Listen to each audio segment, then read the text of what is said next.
So you get a little bit of a different spiel from the internet. A little background about this play. It's actually the oldest play I've ever put on. It's from 1940 when it was originally written. And the guys who wrote this, Kaufman and Hart, they wrote a lot of Marx Brothers stuff. If you know anything about the Marx Brothers, they're kind of the brains behind a lot of their movies. And this play, back when there was radio, no TV, and it was a celebrity named Sheridan Whiteside. He comes to Mancelia, Ohio. He's invited on a lecture tour. Doesn't want to go. He goes anyway. Breaks his hip, and he is in their living room, the Stanley's living room. That's the kind of consensus of this show. So without further ado, we're going to begin. Thank you all for coming.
Upstairs with that bell ringing all the time. Oh dear. Hugo, what did you say, Richard? One's from New York and one's from San Francisco. There was something from Alaska earlier this morning. Don't call yourself a doctor in my presence! Hello? Yes, I'm waiting. Who is it? I'll get them right away. Who wants to play Players Club? They have them at Kitchener. I'll run down and get them. Yes, that's right. Tell me, are they bringing him out soon? I'm getting him out of there now. He'll be out very soon. Oh, thank you. Trapped like a rat in this hellhole! 2 o'clock? Yes, I think you can talk then. All right. Well, who do you think that was? H.G. Wells from London! H.G. Wells on our telephone? Oh, I'll go. This certainly is a busy house. Oh my God, I got his orange juice. That's fine, Sarah. Is it fresh? Yes, ma'am. You move like a broken down truck. His voice is just the same as on the radio. Girls, what do you think? He's getting up and coming out this morning.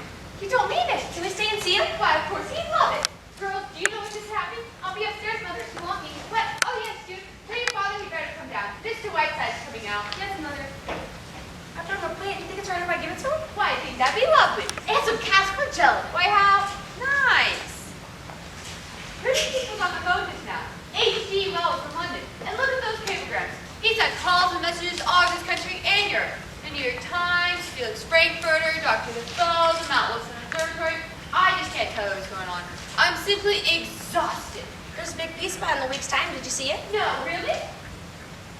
Your name's in a 2-day list. Portland Sheridan Whiteside. Critic, lecturer, wit, radio orator. Intimate friend of the great and near great. Last week found a celebrated wit and a weapon to combat an injured hip. The fault staffing Mr. Whiteside, trekking across the country on one of his annual lecture tours. Met his Waterloo in the shape of ice on the doorstep of Mr. and Mrs. Ernest W. Stanley of Mancelia, Ohio. Result: canceled lectures and disappointments to thousands of adoring club women in Omaha, Denver, and Points West. Possibility: Christmas may be postponed this year. What's that mean? A piece of ice on the doorstep of Mr. and Mrs. Think of it! Of course, these were my houses. I have a bronze plate put on the stuff right where he fell. Well, of course I felt terrible about it. He just never goes to dinners anywhere. And then he finally agreed to come here, and then this had to happen. Poor Mr. Whiteside. It will be so wonderful having him with us even for a little while. We'll sit around in the evenings and discuss books and plays and all the great people he knows, and he'll talk in that wonderful way of his. He may even read goodbye Mr. Chips to us. Daisy, I can't wait any longer. Mr. Whiteside. Oh, good morning, ladies. Good morning. Ernest is coming out any minute. And H.G. Wells telephoned from London. And we're in time. Look. I don't like this kind of publicity at all, Daisy. When do you suppose he's going to leave? Well, he's only getting up this morning. After all, he's been in bed for 2 full weeks. He'll certainly have to rest a few days, Ernest. Well, I guess it is a great honor being in the house, but it is a little upsetting. Phone going all the time, bells ringing, messenger boys running in and out. Pardon me, Mrs. Stanley. Yes. They're on the way. My son went for them. Thank you. This is Miss Keller, Mr. Whiteside's secretary. How do you do, Mrs. Cherry? You mean he's coming out now? Yes, indeed. He's coming out? I can hardly wait. June, Mr. Whiteside's coming out. Sarah, Mr. Whiteside is coming out. I'm so excited, I just don't know what to do. Good morning, Dr. Bradley. Good morning, good morning. Here we are, very brave. Bring our little patient on, Miss Reed.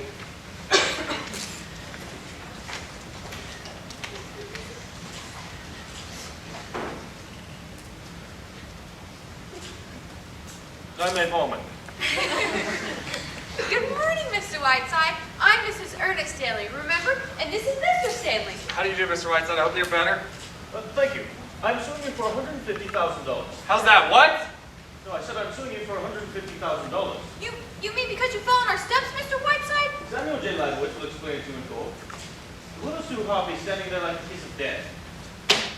My castle jelly! Made from your own foot, I have no doubt.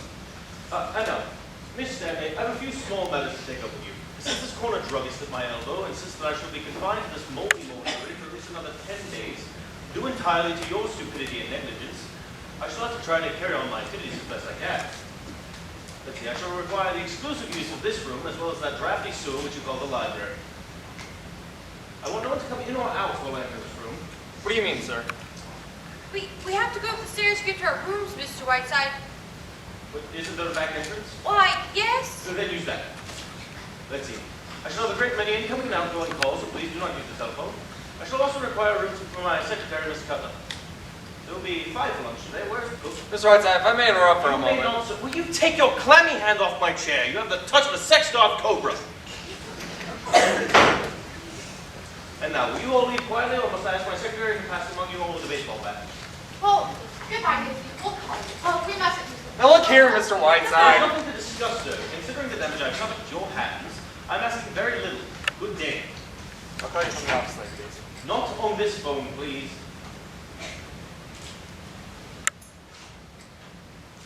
Here's the menu for lunch. But I've already ordered lunch. It'll be sent up to you on a tray. Where are those cigarettes? My son went from, I don't know why he... Here, Sarah, here's the menu. I'll have mine upstairs on a tray. Young lady, I cannot stand indecision. You either go up those stairs or come down them.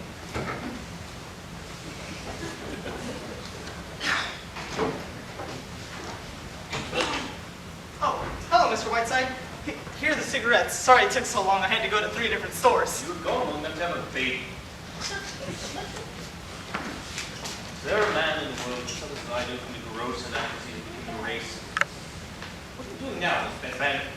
Go on and read the life of Florence Nightingale and learn how unfitted you are for your chosen profession. Well, I think I can safely leave you in Miss Cutler's capable hands. Shall I look in again this afternoon? If you do, I shall spit right in your eye. Oh, what a sense of humor you writers have. By the way, it isn't really worth mentioning, but I've been doing a little writing myself about my medical experiences. Might be spared nothing. Would it be too much to ask you to glance over it while you're here? Trapped. Oh, well, I just happen to have a copy with me. Story of a humble practitioner, or 40 years an Ohio doctor. I shall drop everything. Thank you, I hope you like it. I'll see you on the morrow. Keep nice and quiet, and don't forget those little pills.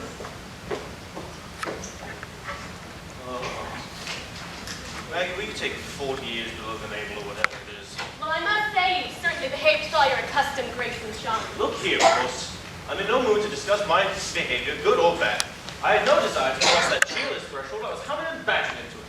I now find myself, after 2 weeks of racking pain, accused of behaving without charm. Would you have me to kiss them?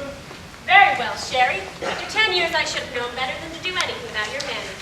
But when I finally give up this job, I may as well write a book about it all. Through the years of Prince Charming. Listen here, Repulsive. You are tied to an umbilical cord and piano wire. And now, if we may dismiss the subject of my job, which incidentally I receive $1,500 per appearance, perhaps we can get to work. Oh, no we can't. Yes? My name is Harriet Stanley. I know you are Sheridan Whiteside. I found this holly, framed green against the pine trees. I remembered what you had written about Tess and Jid the Obscure. It was the nicest present I could bring you.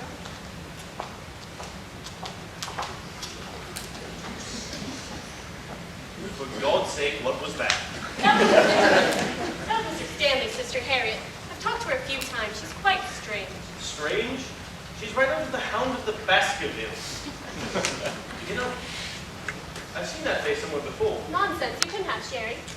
No. Yeah, press this in the doctor's book, will you? There's no reason why I should have lost baby corners here. Here are some telegrams. What date is this? December 10th. Send a wire to Columbia Broadcasting. You can schedule my Christmas Eve broadcast from the New York studio as I shall proceed east instead of going on to Hollywood. Stop. For special New Year's Eve broadcast, we'll have as my guests Yasha Eifetz, Gia Furley, Dr. Alexis Carrell, The Lunds, with Haley Selassie on shortwave from England. Whiteside. Are you sure you'll be all right by Christmas, Sherry? Of course I will. Send cable to Mahatma Gandhi, Bombay, India. Dear Boo Boo, meet me in Calcutta, July 12th. Dinner 8:30, Whiteside. Send wire to editor of the Atlantic Monthly. Do not worry, Stinky. Copy will arrive, Whiteside. A tour of Tuscany. Where is it? I'll find him. Counting on you, January 20th. My annual benefit, Crockfield Home for Paroled Convicts. As you know, this is a very worthy cause and close to my heart. Martinelli and Flagstaff have already promised to meet me there. We have quiet dinner with me afterward and with Ethel Barrymore, Whiteside. These people intend to have their friends using the telephone. Tell them Miss Stanley's too drunk to talk. Hello? Hello? Hollywood? Oh, if it's Goldwyn, hang up. Hello, Banjo! But give me that. Banjo, you're on so-and-so. How are you, darling? Come on, give me the phone. Shut up, Sherry. Are you coming east, Banjo? I miss you. Oh, he's going to live. Stop dribbling In and fact, give me that. he's screaming at me now. Here he is. How are you fawns behind? And what are you giving me for Christmas? Tell me, Banjo, how's the picture coming along? How are Wacko and Sloppo? Oh, yes, I'm fine. I've got the best horse doctor in town. Tell me, Banjo, what about you? The what? Looking up portrait paint by whom? Milk Gross? Oh, not really. No.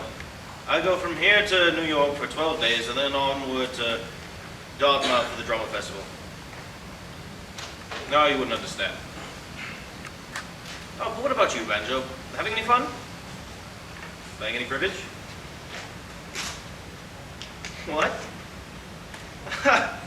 Well, don't take all of his money. Leave a little bit for me. No, I see. Well, I can't waste all my time talking to Hollywood riffraff. Guess the Lola Parsons for me. You know where. Goodbye. He took $1,400 from Sam Goldwyn in cribbage last night. And Sam said, Banjo, I will never play garbage with you again. What's all this about his having his portrait painted? Salvador Dali. That's all that face of his needs, a surrealistic painting. Now, It's your pills, Mr. Whiteside. 1 every 45 minutes. Here's a telegram from that dear friend of yours, Lorraine Sheldon. let me see that. Sherry, my poor sweet lamb, have been in Scotland on a shooting party with Lord and Lady Kennard, and only just heard of your poor sweet hit. I'm down here in Surrey with Lord Bottomley, sailing Windsor on the Normandy, and cannot wait to see my poor sweet Sherry, your blossom girl, Lorraine. In the words of the master, I may vomit.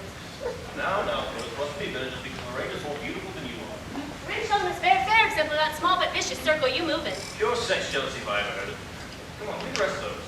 Lorraine Sheldon, Miss Bottomley, my Aunt Fanny.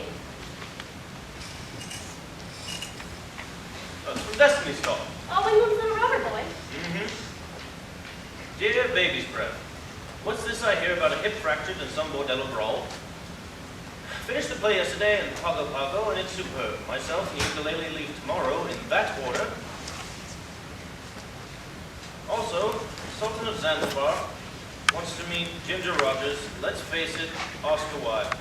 He does travel, doesn't he? You know, it'd be nice if the world was around Beverly Carlton for a change. Told him what's next week. Why did he stop over on his way? Middle miles of Beverly Carlton, Royal Hawaiian Hotel, Honolulu. These people, instead of their friends using the front door, What would you have him do? Use a rope ladder? will not have a lot of mildewed bus bags running in and out of this house while I'm here. Good morning, Mr. Jefferson. Good morning, Doctor. No, nobody's home. The Stanleys have been arrested for white slavery. Go away.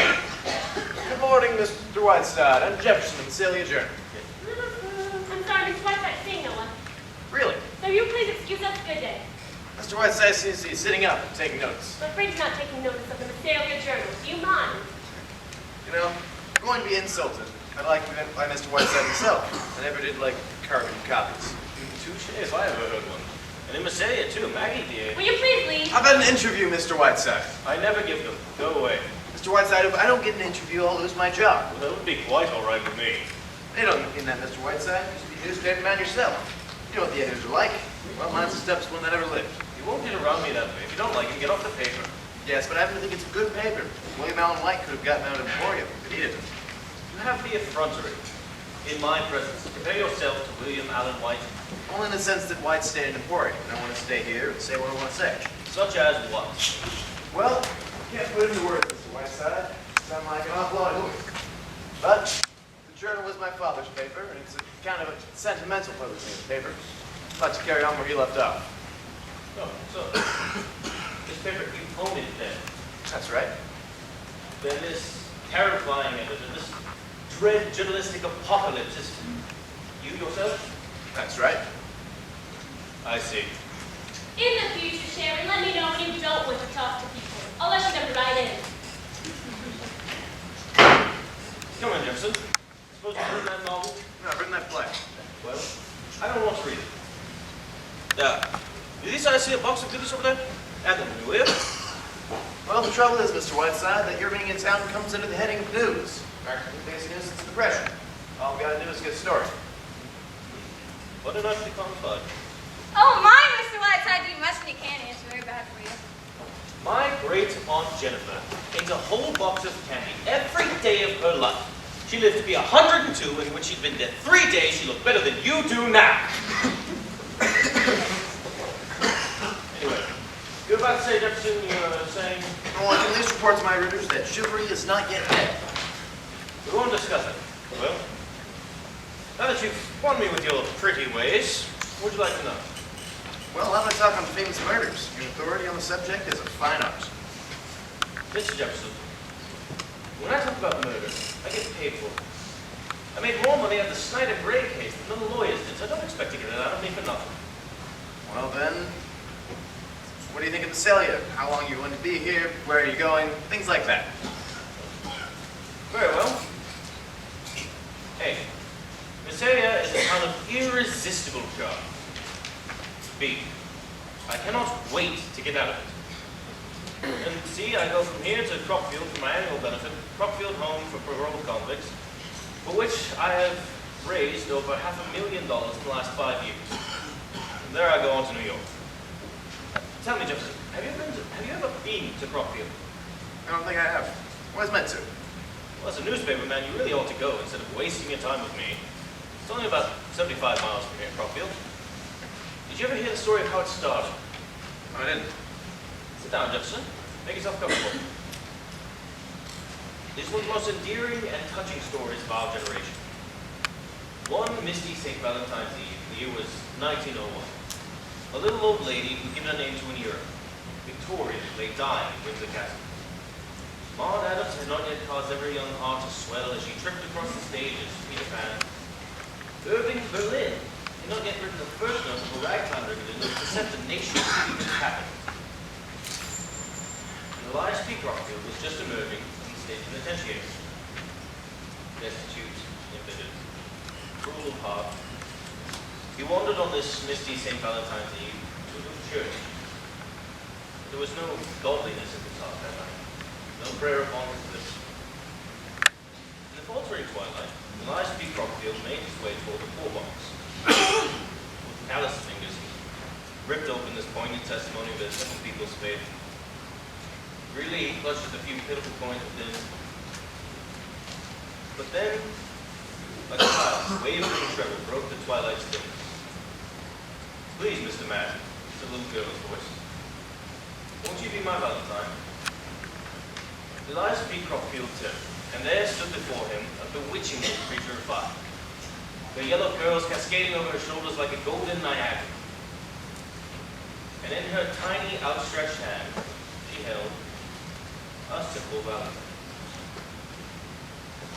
And in the main hall, Crockfield hung today. Between a Rembrandt and an El Greco, in a simple little frame, there hangs a humble Valentine. The man who's watching every Christmas Eve that goes to Elias P. Crockfield here's one of the stars. Will you sign this, please? This aging debutante, Mr. Jefferson, I keep under my employ only because she is the sole support of a two-headed brother. Oh. Thank you very much, Mr. Whiteside. You've been very kind. By the way, which player needs one like this player in town? How much can you afford to lose? They usually win. We won't discuss it. Come back at 6:30. We'll play 3 hands without some Dinsmore. Sherry! Bets! Bet you Purple Bean, how are we doing here? I explained Sherry, but first, I kiss my little Maggie. That's darling, what a wonderful surprise. Jefferson, you are standing in the presence of Professor Adolf Metz, the world's foremost authority on insect life. How do you do? How do you do? Well, Sherry? Oh, Metz, stop looking at me adoringly and tell me why you were here. I explained, Sherry. You are sick, so I come to cheer you. Jefferson, you once spent 2 years at Cambridge with nothing but plant lice. You raised 3 pages in the Encyclopedia Britannica. Don't you, my little boy? Oh, please, Sherry, you embarrass me. Look, I brought you a gift to while away the hours. Please.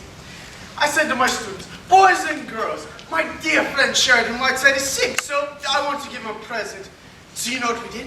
We made a community of Paraplaneta Americana, commonly known as the American cockroach.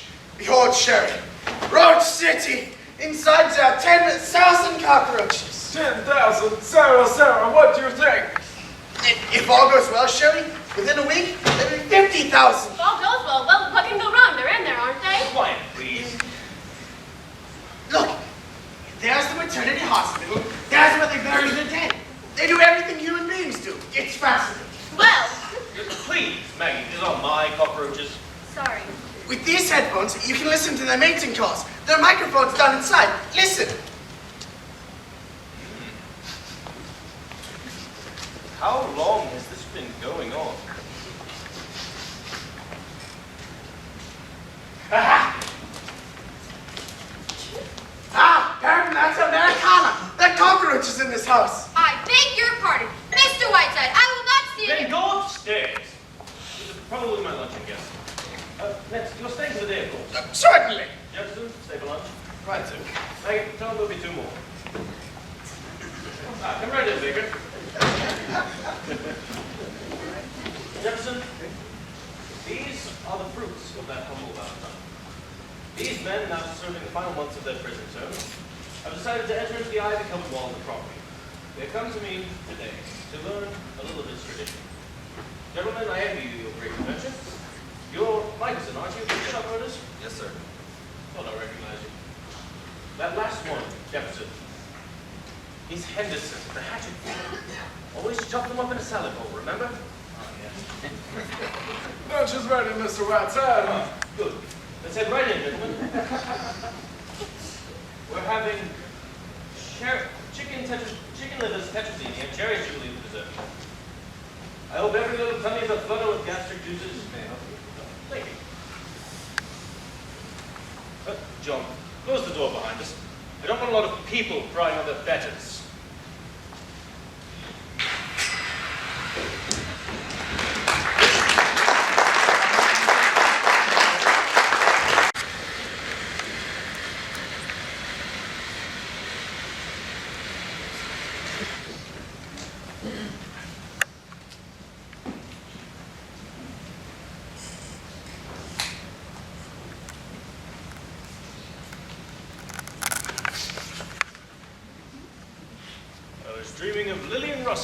awake to find you.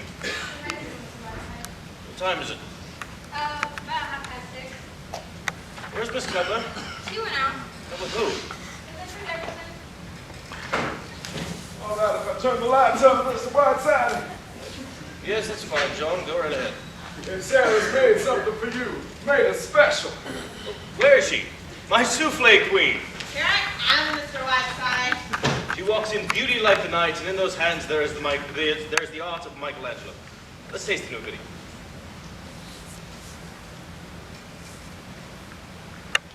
Poetry. Sheer poetry. I put a touch of absinthe in the dough. Do you like it? Ambrosia. And I got you a terrapin early for dinner. Sarah, I've known in my life but 3 great cooks. The Khedive of Egypt has one. My great aunt Jennifer was another. The third, Sarah, is you. Oh, Mr. Whiteside. Say, how would you like to come and work for me in New York, you and Johnny? Why, Mr. Whiteside? Sarah, It kind of just takes my breath away. it would be awfully nice, Mr. Whiteside, but what would we say to Mr. and Mrs. Stanley? Just goodbye. But they'd be awfully mad, wouldn't they? They've been very kind to us. Well, I suppose they could stop by if they're ever in New York, if I'm not home. Now, run along and think this over. And remember, this is our little secret, just between us.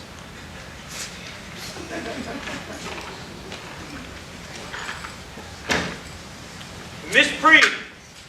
Miss Preed! Yeah, What time did Miss Cutler go out? a couple hours ago. All right. Go back to your sex life.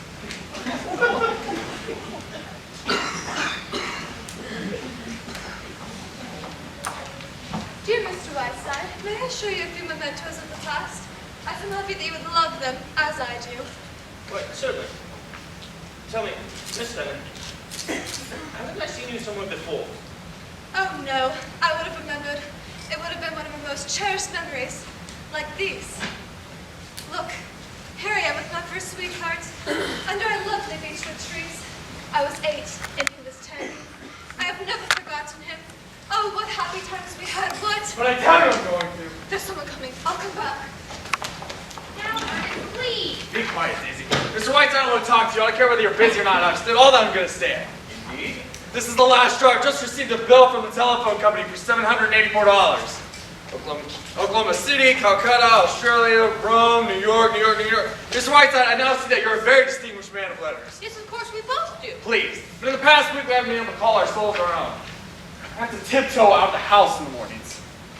Now, Ernest. Oh, I come home to find convicts sitting at my dinner table. Butcher shop murders. A man putting cockroaches in the kitchen. They just escaped, Ernest. That's not the point. I go down to the cellar square and trip over that octopus that William Beebe sent you. Mr. Whiteside, I tell you I won't stand for it no matter who you are. Are you quite finished? No, I am not.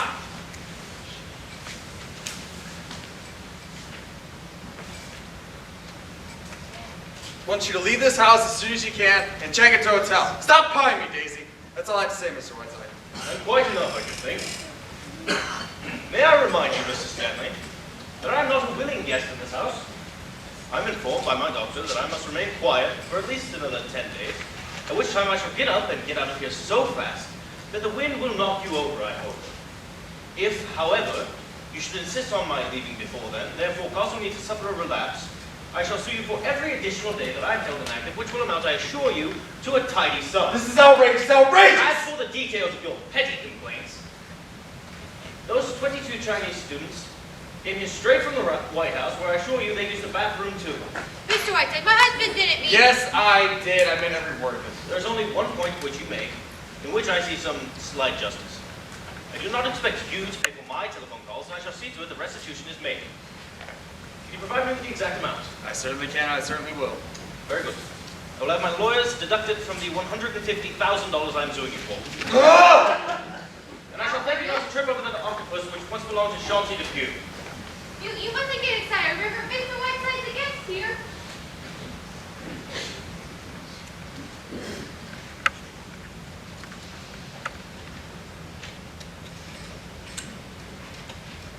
Hello? Operator? Give me the Visalia Journal, please. No, I don't know the number.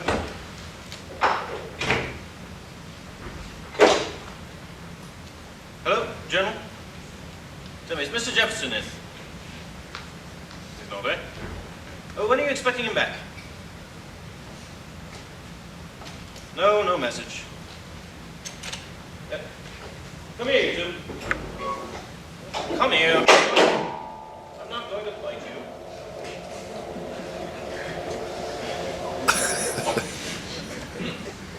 Now, I'm by nature a charming and gracious person. But I've revered it as on the side of kindness and amiability. Now, I must admit, when we first met, I was definitely unpleasant with you. For that, I'm sorry. I must ask that in the future, you don't treat me like something out of Edgar Allan Poe. But tell me, how do you like my tie? Well, thank you, Mr. Whiteside. This makes things much pleasanter, and I think the tie is very pretty. Well, now that we're on speaking terms, Mr. Whiteside, I don't mind telling you I've been admiring all your ties. You like this one? I certainly do. Well, it's yours. Really? Really, this curious legend that I'm a difficult person is pure fabrication. Nice feeling, eh? Ah, me. I remember when I used to cut figure eights myself, arm in arm with Betsy Ross, waving the flag behind us. Well, it was wonderful on the ice today. Miss Cutler and Mr. Jefferson were there. Ice skating? Yeah, she's good too. I got a marvelous picture of her. Tell me, were they still there when you left? I think so. Yes, they were. He said, Mr. Whiteside, mind if I take a picture of you? I'd love to have one. Very well. Then we should like my profile. Well, I'm afraid you're done for, Mr. Whiteside. My brother's a camera fiend. Thanks, Mr. Whiteside. I got a great one. Hello, Miss Cutler. Hello, Miss Cutler. Hello there. Good evening, Sherry. Why, really, Sherry, you've got this room looking like an old parents' cage. You're not by without. What's the matter, dear? Cat ran away with your tongue? Oh, don't look at me with those great cow eyes, you sex-ridden hag. Mean all afternoon. Now I have to run with Bert Jefferson. Sherry, Bert read a play to me this afternoon. It's superb. It isn't just a play written by a newspaper man. It's superb. I want you to read it tonight. It just cries out for Cornell. Will you send it to her, Sherry? Or will you read it tonight? No, I will not read it tonight or any other time. And while we're on the subject of Mr. Jefferson, you might ask if he wouldn't like to pay your salary. Oh, since he takes up all of your time. Come now, Sherry. It isn't as bad as that. I have not been able to reach you, not knowing what haylofts you frequent. Stop behaving like a spoiled child, Sherry. Oh, don't take that patronizing tone with me, you flea-bitten Cleopatra. I am sick and tired of you sneaking out of this house every time my back is turned like some lovesick high school girl. Well, Sherry, I'm afraid you've hit the nail on the head. Stop acting like Zazu Pitts. Explain yourself. I'll make it quick, Sherry. I'm in love. Nonsense. It's merely delayed puberty. No, Sherry, I'm afraid this is it. You're going to lose a very excellent secretary. You are out of your mind. Yes, I suppose I am a little. But I'm a girl who's waited a long time for this to happen, and now it has. Mr. Jefferson doesn't know it yet, but I'm going to try my darndest to marry him. Is that all? No. Well, I suppose this is what you might call my resignation, as soon as you've got someone else. Now, listen to me, Maggie. We have been together for a long time. You are indispensable to me. But I think I am unselfish enough not to let that stand in the way where your happiness is concerned.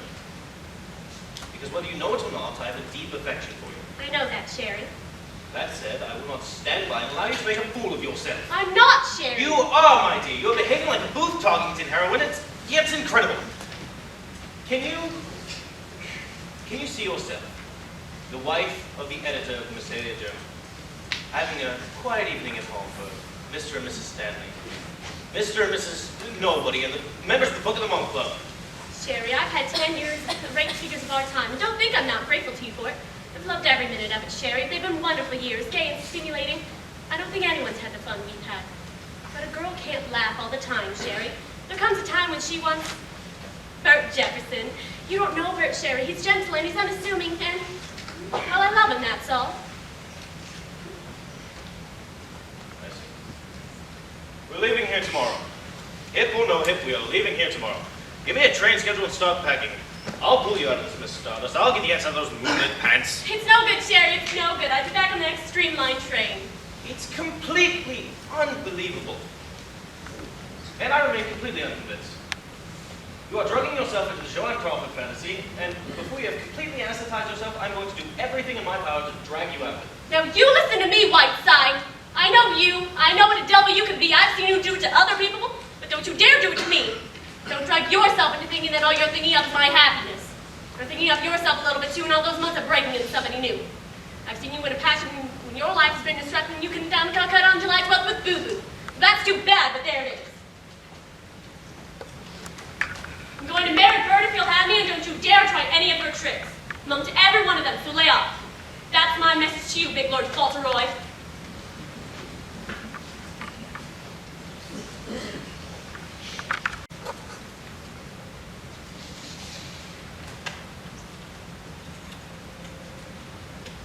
Hello? Operator? Long distance, please. I'd like to make a transatlantic call.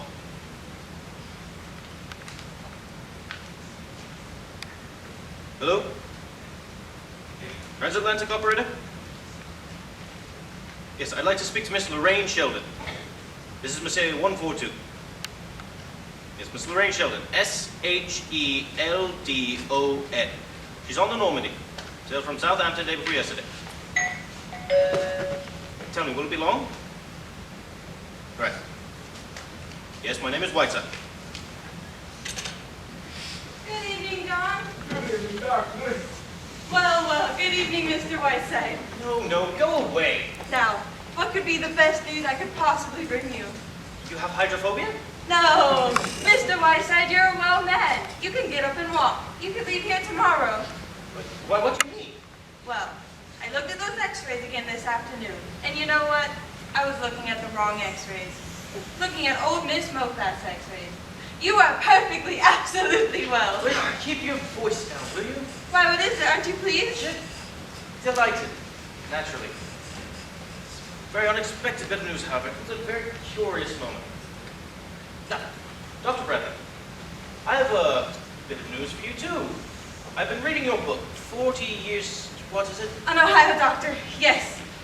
Yes, and I've been thinking, I consider it very close to being one of the great literary contributions of our time. Oh, Mr. Whiteside. And what I should like to do is to stay here in Visalia and work with you on it. Mr. Whiteside, I'd be so terribly honored. Yes, but there's one small complication. You see, if my lecture bureau and my sponsors were to learn that I'm well, they would insist on my fulfilling my contract and I'd be forced to leave Visalia. So you see, we must not tell anyone, not anyone at all, that I am well. I see. Not even Miss Cutler, do you understand? Oh, I won't, not a soul, not even my husband. Very good. Mr. Whiteside, when do we start work? Tonight? I've just got one patient that's dying, and then I'll be perfectly free. Tomorrow morning, Doctor. This is a private call. You will excuse me? Tomorrow morning. Yes, tomorrow morning. Good night, Mr. Whiteside. I'll be so proud to work with you. Yes, very proud. Hello? Yes, this is him. Put them through.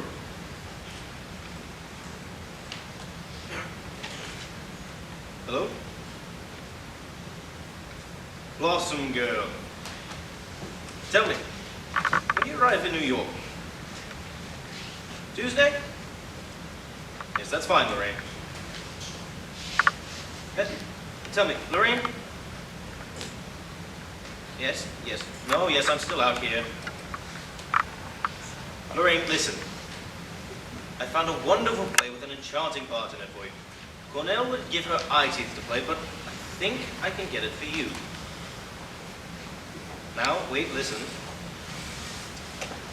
The author is a young newspaperman here in town. Of course he wants Cornell, but if you get out here and meet him, well, I think you can swing it if you play your cards right.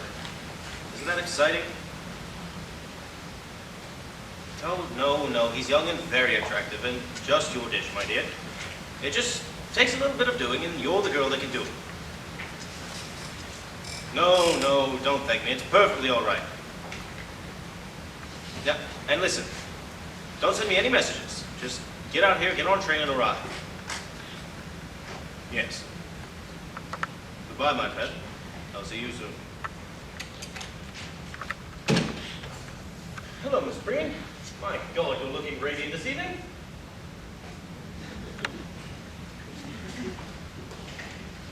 Sherry, I'm sorry for what I said before. I'm afraid I was a little unjust. Well, that's fine, Maggie. We all lose our tempers now and then. I promised Bert dinner and a movie, but we'll come back and play cribbage with you instead. That's fine. See you soon, Sherry dear. Goodbye. Goodbye, Maggie.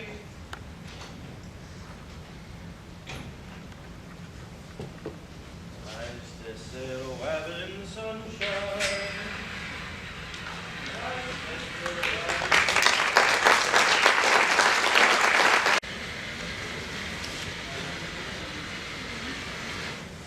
Well, I guess that's all there are, Miss Cutler. They're all under the tree. Thank you, Jones. Oh my God, I've never seen anyone get so many presents before. I can hardly wait for tomorrow. When will Mr. Whiteside open them, Miss Cutler? Well, you see, John, Christmas is Mr. Whiteside's personal property. He invented it, and it belongs to him. First thing tomorrow morning, Mr. Whiteside will open each and every one of those presents, and those will be the goddamnest fuss you have to solve. Oh my God, look who he's got presents from. Billy Rose, Somerset Mahogam, William Ryan Phelps, Ethel Waters, Shirley Temple. I can hardly wait for tomorrow. It certainly is wonderful. Mr. Whiteside's tree is so beautiful. Mr. and Mrs. Stanley had to put theirs in their bedroom, you know. They can hardly undress at night. Good evening, Mr. Jefferson. Merry Christmas. Hello, Maggie. Merry Christmas, sir. Merry Christmas, Mr. Jefferson. Say, business is good, isn't it? My little quiet blackmail and a weekly radio will get you. What do sponsors give them? You give them a full year's supply of their product, cream of mush. We'll give it right back to them over there. Wait until you hear tonight's broadcast, old fellow. It's so sticky I'm unable to get my fingers off it since I copied it. I'll bet. Look, come clean. Under the influence of goodness knows what, I've got you a Christmas present. Why, Mr. Jefferson, sir. Only, I'd like you to come downtown and see it before I've spent all my hard-earned cash. Come look. Bird, I'm quite touched. What is it? I can't wait. It's a weekly subscription to Pick, Click, Look, and Listen. What do you think I'm just gonna tell you? Come and see it. All right. Jerry, I'm going out for a few minutes with Horace Greeley. I won't be long. Noel, Mr. W. How about some cribbage after the broadcast tonight? Well, we'll not play cribbage with you, Klondike Harry. What are you up to now, Madam Butterfly? Being given a Christmas present. Anything you want done downtown. Oh, yes, bring baby a lollipop. What are you getting me for Christmas, Jefferson? I've enriched your people life beyond your capacity to repay me. Oh, yes, that's what I figured. But I'm not getting you anything. I see. Well, I was giving you my old trust, but now I shan't. Maggie, what time did you say those radio men are coming? Oh, 6:30. I'll be here. You've got to cut, Sherry. You're 4 minutes late. You're 4 minutes over. By the way, there's a wire here from Beverly Carlton. He doesn't know what train he can get out of Chicago, but he'll be here sometime this evening. Oh, good. Is he staying overnight? No, he's got to get right out again. He's sailing Friday on the Queen Mary. Can you get a peek through the window? Beverly Carlton used to be one of my heroes. Used to be, you ink-stained hack. Beverly Carlton is the single greatest talent in the English theater today. Take this illiterate numbskull out of my sight, Maggie, and don't bring him back. Yes, Mr. Whiteside. I won't be back till Beverly Carlton gets here. Come on, Bird. I want to know you thought me. I'm like a 10-year-old kid. You look like a 10-year-old kid, that, Maggie. Oh, you.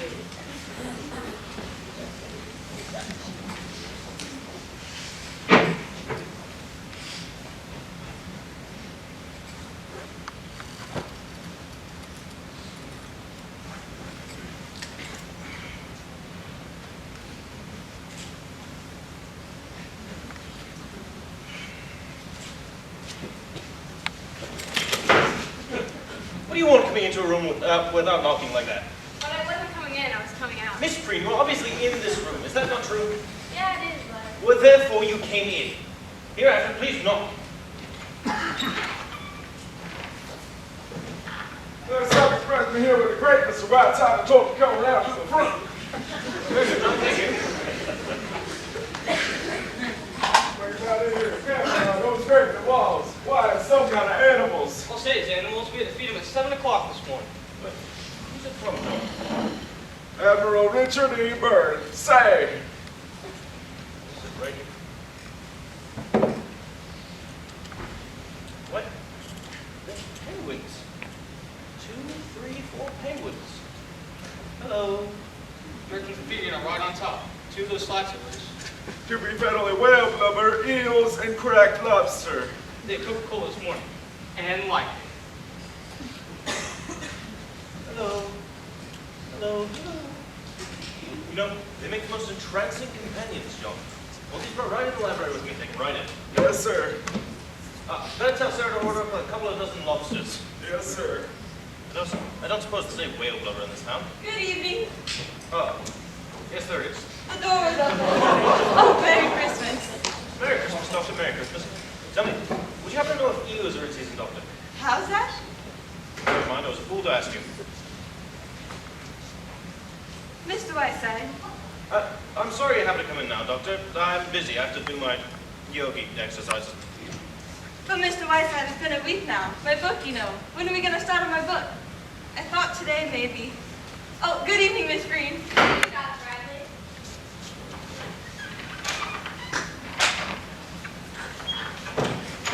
perhaps I'm not feeling well. When I just opened up the door there, I just saw a penguin with a longer in its mouth. What's that? Have those penguins gotten out of the crate? Penguins? Did you say penguins? Yes. Doctor, would you go in and capture them, please? There are 4 of them. Put them back in the crate. Capture the penguins. Yes. Miss Green, would you go in and entertain them, please, just until I come in? The Christmas tree in the bedroom just fell on Mr. Stanley. He's got a big bump on his forehead. Why, isn't that too bad? Go ahead, Miss Green, go on.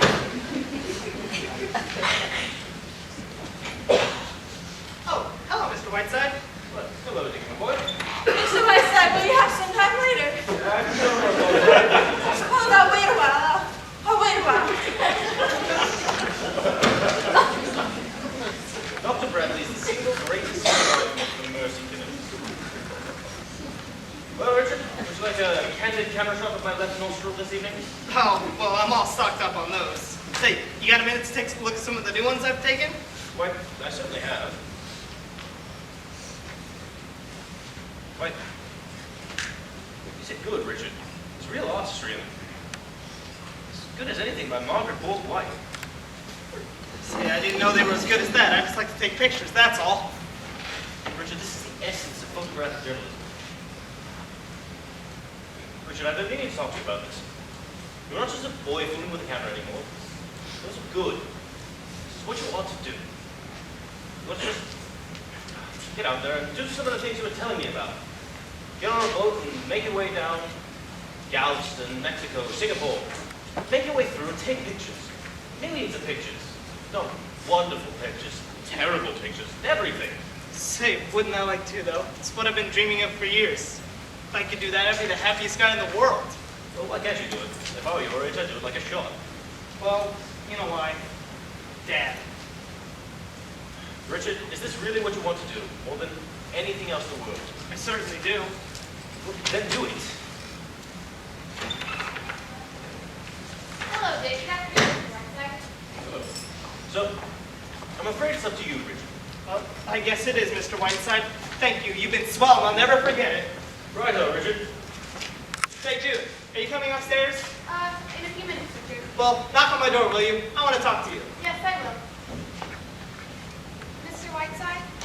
June, my lamb, you were too young to know about the Elwell murders, weren't you? There are about 5 different murders, and the Elwell case is one of them. Completely fascinating. Would you like to hear about it? Well, actually, Mr. Whiteside, I wanted to talk to you. Would you mind for a few minutes? It's important. Why, certainly, my dear. I take this is all about your young Lothario at the factory? Yes, it is. I just can't seem to make Father understand. It's like talking to a blank wall. You won't meet him, you won't even talk about it. Oh, what are we going to do, Mr. Whiteside? Sandy and I love each other, and I just don't know where to turn. My dear, I'd like to meet this young man for myself. I'd like to see him with my own eyes. Would you? Would you meet him? He's outside now. He's in the kitchen. Good, bring him in. He's a very sensitive boy. You'll be nice to him, won't you? Damn it, June. When will you learn that I'm always a kind and courteous person? Bring this idiot in!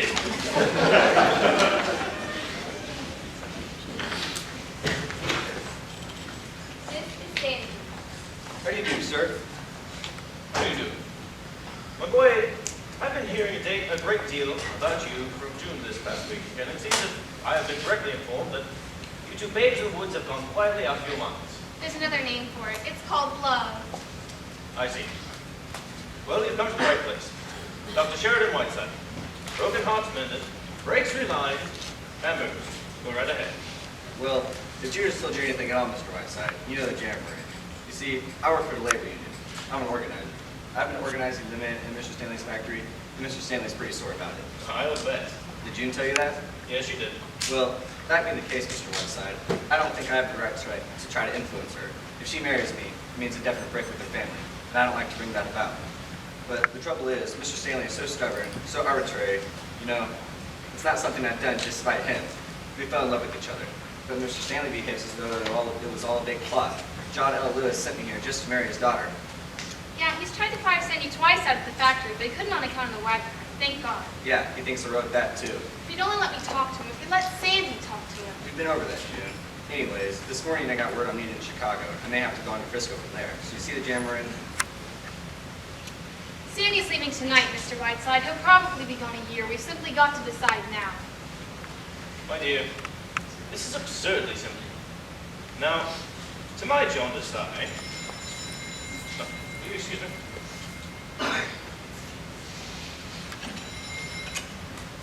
Hello? Yes, who's calling? Oh, good, put him through. It's Walt Disney in Hollywood. Yes? Hello? Hello? Walt, how's my little dash of genius? Yes, I hoped you would. Walt Disney calls me every Christmas so that... Yes? Yes, Walt, I'm listening. Now? 10 seconds more. June.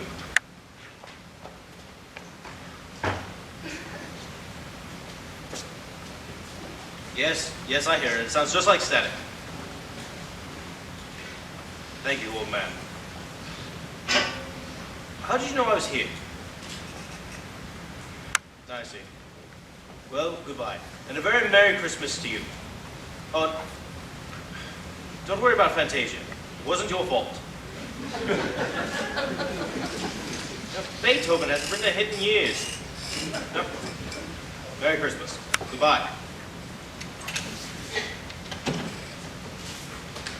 June, do you know what that was you just listened to? The voice of Donald Duck. Not really. Mr. Disney calls me every year at Christmas so that I can hear it, no matter where I am.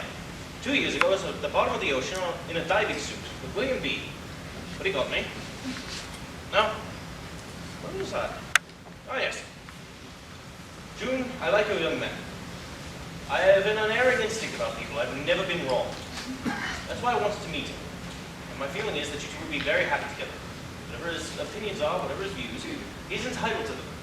And you shouldn't let anything stand in your way. The way I see it, stripped of its externals, what does it come down to? Your father. Possibility of making him unhappy, is that right? Very unhappy. Well, that isn't the point. So what if your parents are a little unhappy? It's good for them. Develops their characters. Look at me. I've been home since I was 4, and once they hear me on the radio, that's enough for them. So, your advice is to go ahead, Mr. Whiteside? It is. Marry him tonight, June. You mean that, Mr. Whiteside? No. I mean, you should marry Hamilton Fish. If I didn't mean it, I wouldn't have said it. What do you want me to do? Say it all over again? Hold on, Daisy. Stop, Bob. My own opinion is that you're not worthy of this young man. Forgive us for trespassing, Mr. Whiteside. Not at all, fellow, not at all. It's Christmas, you know. Merry Christmas. Oh, yes, Merry Christmas. Would you like to come along with us, June? We're taking some presents over to the Dexters. No, Mother, no. I have to write some letters. Why, Mr. Stanley, what happened to your forehead? Did you have a little accident? No, Mr. Whiteside, I'm taking boxing lessons. Go ahead.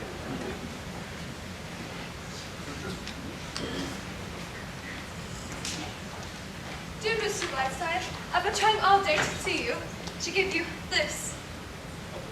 What? Thank you, Miss Stanley. A Christmas present for me? Oh, it's only a trifle, but I wanted you to have it. It's a picture of me as I used to be. It was taken on another Christmas Eve many years ago. Don't open it till the stroke of midnight, will you? Merry Christmas, dear Mr. Whiteside. Merry Christmas. Merry Christmas, Miss Stanley. Dinner of this. Yes, it is. And Mr. Whiteside, Mr. Sheldon is here. Lorraine! My blossom girl! Oh, Sherry, my sweet. Oh, darling, look at that poor sweet tortured face. Let me kiss it.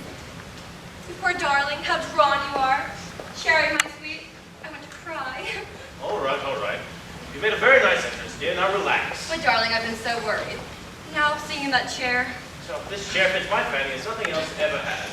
I did better than I have in years, and my only concern now is news of the outside world. So take off that skunk and tell me everything. Darling, I'm so relieved. You look perfect and wonderful. Never seen you look better. My dear, do I look a wreck? I've just dashed New York, didn't do a thing about Christmas. Had a kind of get my hair to get right on the train. And the Normandy coming back was simply hectic. Funny Nova simply exhausting. John Whitney, Cary Grant, Dorothy Frazzo. It was all simply too exhausting. And of course, London before that was, oh, so magnificent, my dear. Well, I simply never got to bed at all. Darling, I have so much to tell you. I don't know where to start. Well, start with the dirt first, please. That's what I want to hear. Okay, let me see. Oh, Sybil Cartwright was thrown right at his heroes. It was night before he left. She was wearing one of those new cellophane dresses, and you could absolutely see Trafalgar Square. And, oh, Harry Montross, the painter you know, is suing his mother, Sherry, for disorderly conduct. It's just shocked everyone. No, before I forget, Anthony Eden told me he's giving a New Year's Eve broadcast, Sherry.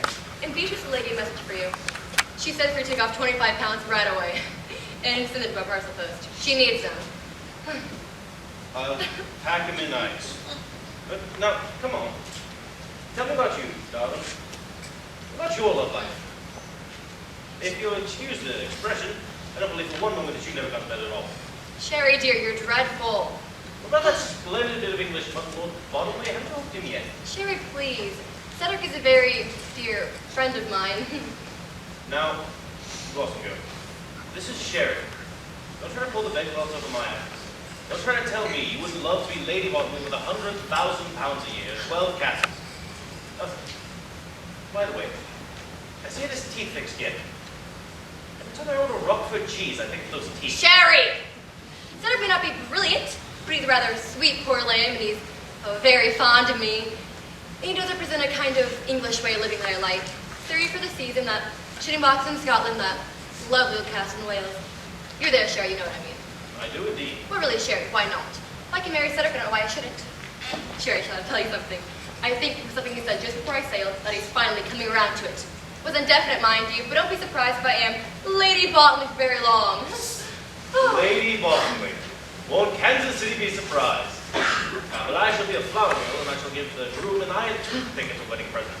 Now, come on, dear. Let's hear some more of those skullduggery. Well, Mr. Whiteside. Oh, no, now go away. who's that? Oh, she's fixing the plumbing. Now, come on, now, what's the news? Well, Sherry, what else to play? Drove him all the way from New York. He's on Christmas Eve. When is it? When can I read it? Well, here's the situation. This young author, a young newspaper man here in town, Bert Jefferson, brought me his play with the understanding that I would send it to Cape Horn. Well, it's a wonderful part, and God knows I feel disloyal to kids. Sherry. Well, anyhow, here you are. Now, I've done this much. The rest is up to you. You'll meet him and get him to take you to dinner. And that'll be that. Work around and play. And I don't need to tell you how to do these things. How'd you get all those other parts? Sherry! Well, I'll go back to tell him he's more attractive. I just my bag much right over here. Darling, you are wonderful. Mwah! All right. Now, run along home and get into working clothes. And come right back here and spend Christmas Eve with Sherry. And I'll have Mr. Jefferson on tap. Oh, by the way, who do you think is paying me a flying visit from London? None other than your old friend and co-star, Beverly Carlton. Ugh! Beverly would have been glamorous in like a tramp steamer. Now, mustn't be bitter just because he got better notices than you did. Don't be silly, Sherry. I never read notices. I just simply wouldn't care to act thinking that's all. Is that staying here, is he? I hope not. Oh, temper. No, he's not. Tell me, where'd you get that diamond clip, dear? That's a new bit of blue. Oh, have me some of this, Sherry. Cedric gave it to you for his brother's birthday. She was simply furious. Look, darling, I'm gonna tag you outside. Look, Sherry, I've just been given the most beautiful. Oh, hello, Maggie. It's better somewhere. How are you, my dear? Besides a bit of work, my pet. Blossom Girl just dropped in another blue and surprises. Hello, Lorraine. Who's that over there? Bert? Now, come here, Bert. Lorraine, this is Mr. Bert Jefferson, young newspaper man. No, Miss Lorraine Shelley. How do you do, Miss Shelley? How do you do? I didn't quite catch your name. Jefferson. That's right, Pat. Why, Mr. Jefferson, you don't look like a man. You don't look like one at all. Really? I thought it was written all over me in neon lights. Oh, no, not at all. I would have said you were an aviator, an explorer, something. Some kind of dash about them. I'm simply enchanted with Tom Jefferson. It gives one such a warm, gracious feeling. Tommy, I've enjoyed your life. Practically. Lorraine, if you would like to hear the story of his life, kindly do so on your own time. Maggie and I have work to do. Now, run along, Mr. Jefferson. Run along, Bluffing girl. He's the world's rudest man, isn't he? Look, can I drop you? I'm going down to the mansion house, I think it's called. Can I drop you? Thank you, but I've got my car. So what's up, you? Oh, Woody, that'd be lovely. Tax right on. Hello, Sherry. Bye, Maggie. Bye, Maggie. No. Invited to dinner, huh? Oh, why, of course. On Christmas, I always feed the needy. Now, please, stop oozing out. Get out. Come on, Mr. Jefferson. I'm from a little town. We know a great deal about you, too. Come on. Isn't there a copy of that broadcast in here somewhere? How much did you say you wanted out? 4 minutes? That's right, 4 minutes. She's looking quite well, isn't she? What's that? Who? The Countess D. Pushover. Quite a surprise, wasn't it, her dropping in? Oh, yes, yes. Come on, Maggie. Get to work. Get to work, come on. Why, she must have gone through New York like a dose of salt. How long is she going to stay? Oh, I don't know. A few days, maybe. This joyous season of the year when in the hearts of men, I can't cut that. Isn't it curious? There is Lorraine snug as a bug in somebody's bed on the Normandy. Here the Yuletide season passed. Now, Sherry dear, we will talk a bit. Now listen here, Maggie. Just because a friend of mine happens to come out to spend Christmas with me, I have a hunch that's Beverly. Go and see if it is, will you? Go on. Run. Run. Magpie!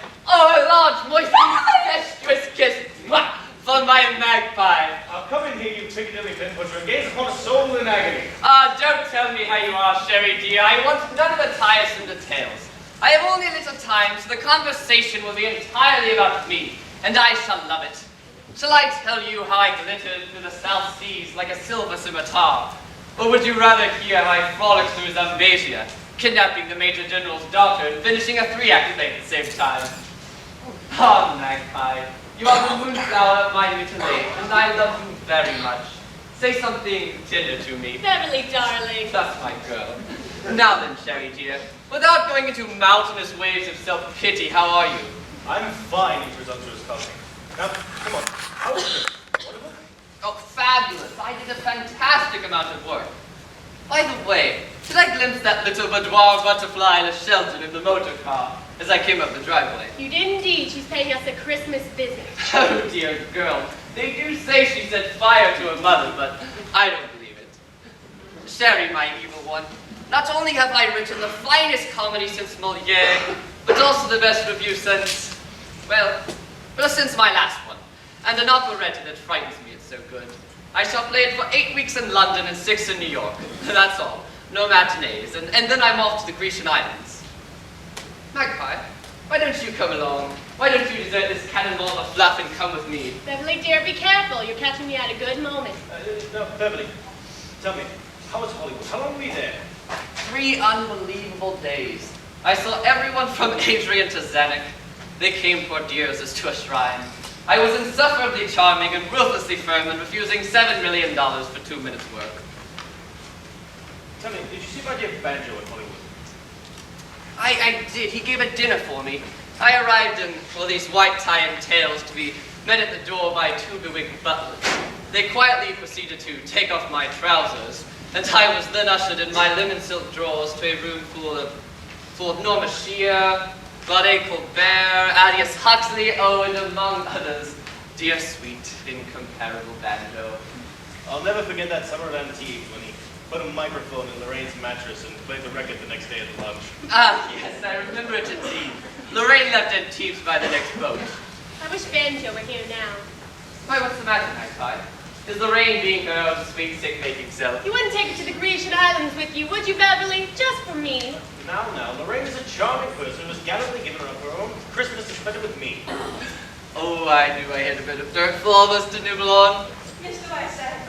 No, go away, I'm busy. You kidnapped someone, Jerry. Oh, yes, that was the Lindbergh baby. Come on, this is Juicy as a pomegranate. In the latest report from London on the winter maneuvers of Miss Lorraine Sheldon against the left flank.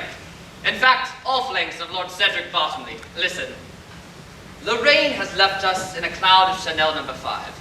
Since September, in her relentless pursuit of his lordship, she has paused only to change girdles and check her oil. She has chased him, panting from castle to castle, till he finally took refuge in the gentleman's lavatory of the House of Lords. Practically no one is betting on the Derby this year. We're all making book on Lorraine. She's due to set sail on the Normandy tomorrow, but would return on the Atlantic Clipper, Bottomley so much as belched in her direction.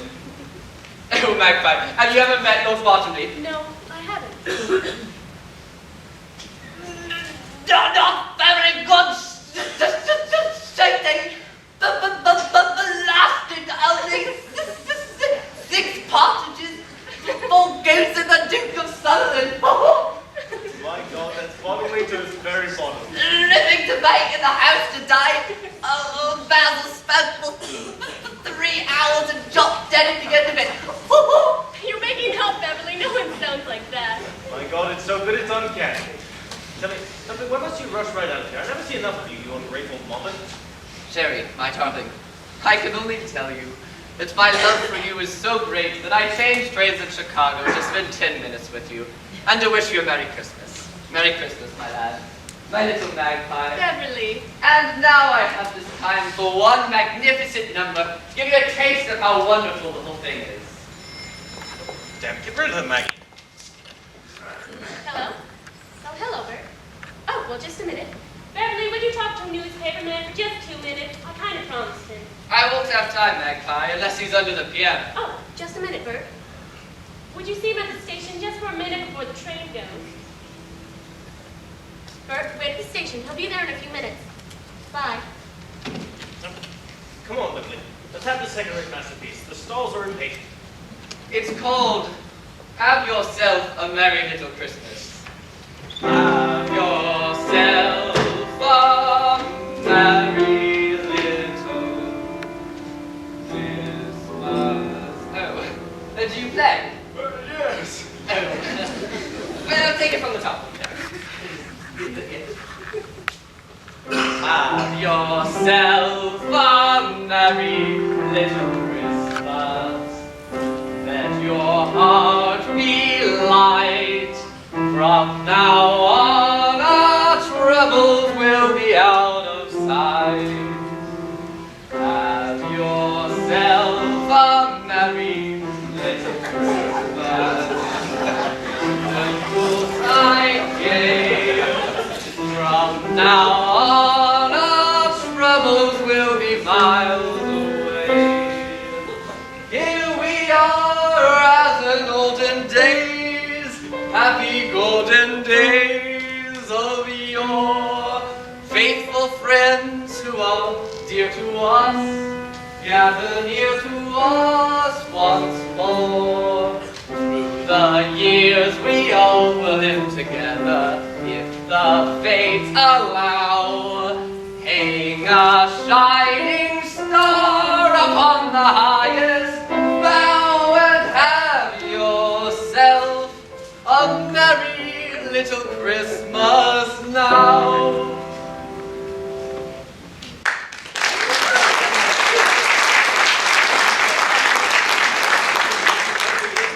The best thing you've ever written. Oh, please let me say that.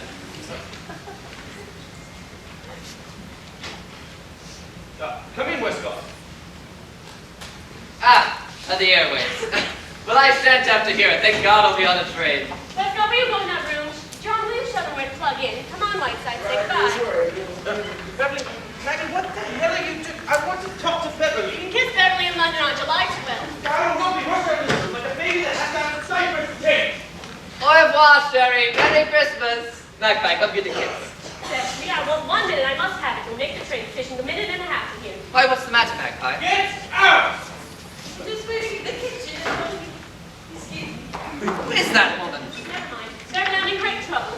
Oh, what is it, Magpie? I've fallen in love. Oh, no! Yes, Beverly, for the first time in my life, I've fallen in love. I can't talk about it. There isn't time. But Sherry's trying to break it up. In his own fiendish way, he's doing everything he can to break it up. Oh, why, the old flounder, what's he doing now? Lorraine, he brought Lorraine here to smash it up. Oh, it's someone here in this town. Yes, he's the newspaper man. You're the one you're going to see at the station, and he's written a play. And I know Sherry must be using that as bait. You know Lorraine. She'll eat him up alive. You've got to help me, Beverly. Of course I will, Magpie. What do you want me to do? I need to get Lorraine out of here. The further away, the better. And you can do it for me. How can I? I'm leaving. Have you carved another broadcast, Miss Cutler? There's one on that table. Thank you. One of those penguins ate the original. Here's what I want you to do.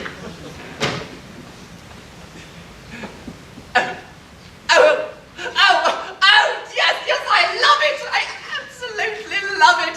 It's simply enchanting and bitter sherry and Lorraine at the same time. It's pure heaven. I adore it and I shall do it to crowd. Darling, the first baby shall be named Beverly. Oh, I hope it's a girl. Of course I am. I'm Beverly. Now, my dear, I love you. Welcome to Chesapeake for your honeymoon. Anyway, just bye-bye. I love you all. Not like this place, though. It's quite dreadful.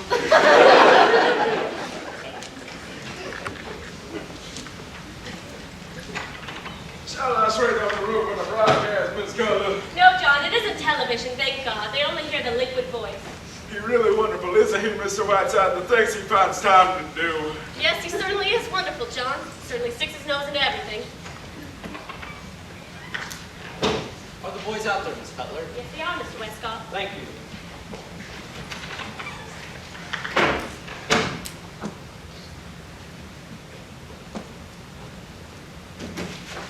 Why, Miss June, are you going away? Why, no, John, no. Oh, Mr. Whiteside isn't there, I suppose? Yeah, he's getting ready to go on the radio. Well, would you... No, never mind. Where is John. In there? Yes, he's busy. Oh, well, maybe we have to just...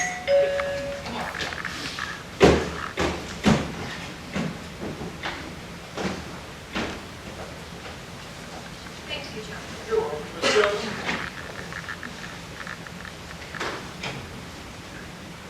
Hello, dear. Where's Sharon? Inside working. He's broadcasting very soon. Oh, of course. Christmas Eve. You know, what a wonderful man Sharon Whiteside is. It must be such an utter joy to be secretary to someone like Sharon. Yes, he meets such interesting people. It's quite a gown, Lorraine. Going anywhere? Oh, this, I just threw on anything at all. Aren't you dressing thinner? No, just let me see.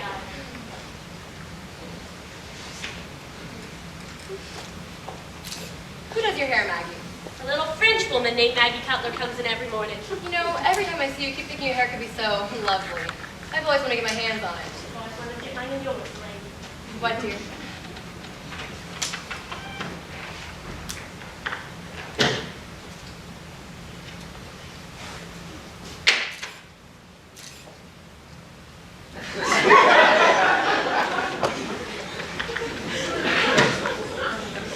By the way, what time does Beverly get here? I'm never anxious to meet him. He's been and gone, Lorraine. Really, well, I'm very glad.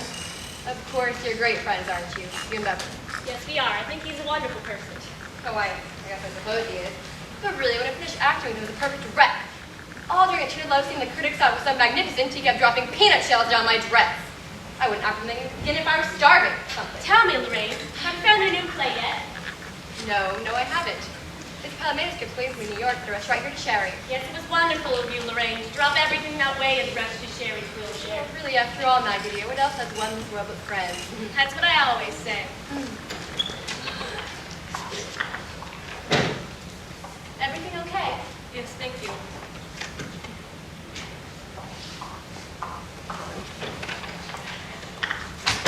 How long will Sherry be in there? Not long. Did you know that Mr. Jefferson has written quite a play? Young man and girl reach the hotel. Oh, no, I didn't. It's not interesting. Yes, isn't it? Oh, you see this? This polishment I simply loathe. I suppose Elizabeth Arden has a branch in this town. Not if she has any sense. How all bear but suppress me. Oh. I read this, Maggie. Everyone was reading the boat. Simply keep it down. I put it down right there.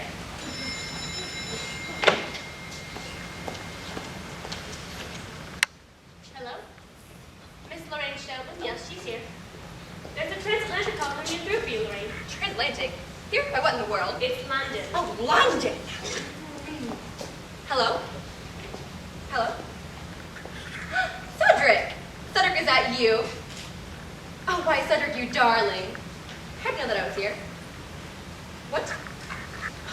Darling, don't talk so fast, don't shudder so. Oh, yes, it's better. It's very clearly. So you just around the corner. I see. What? Oh, darling. Oh, Senator, mind just one moment.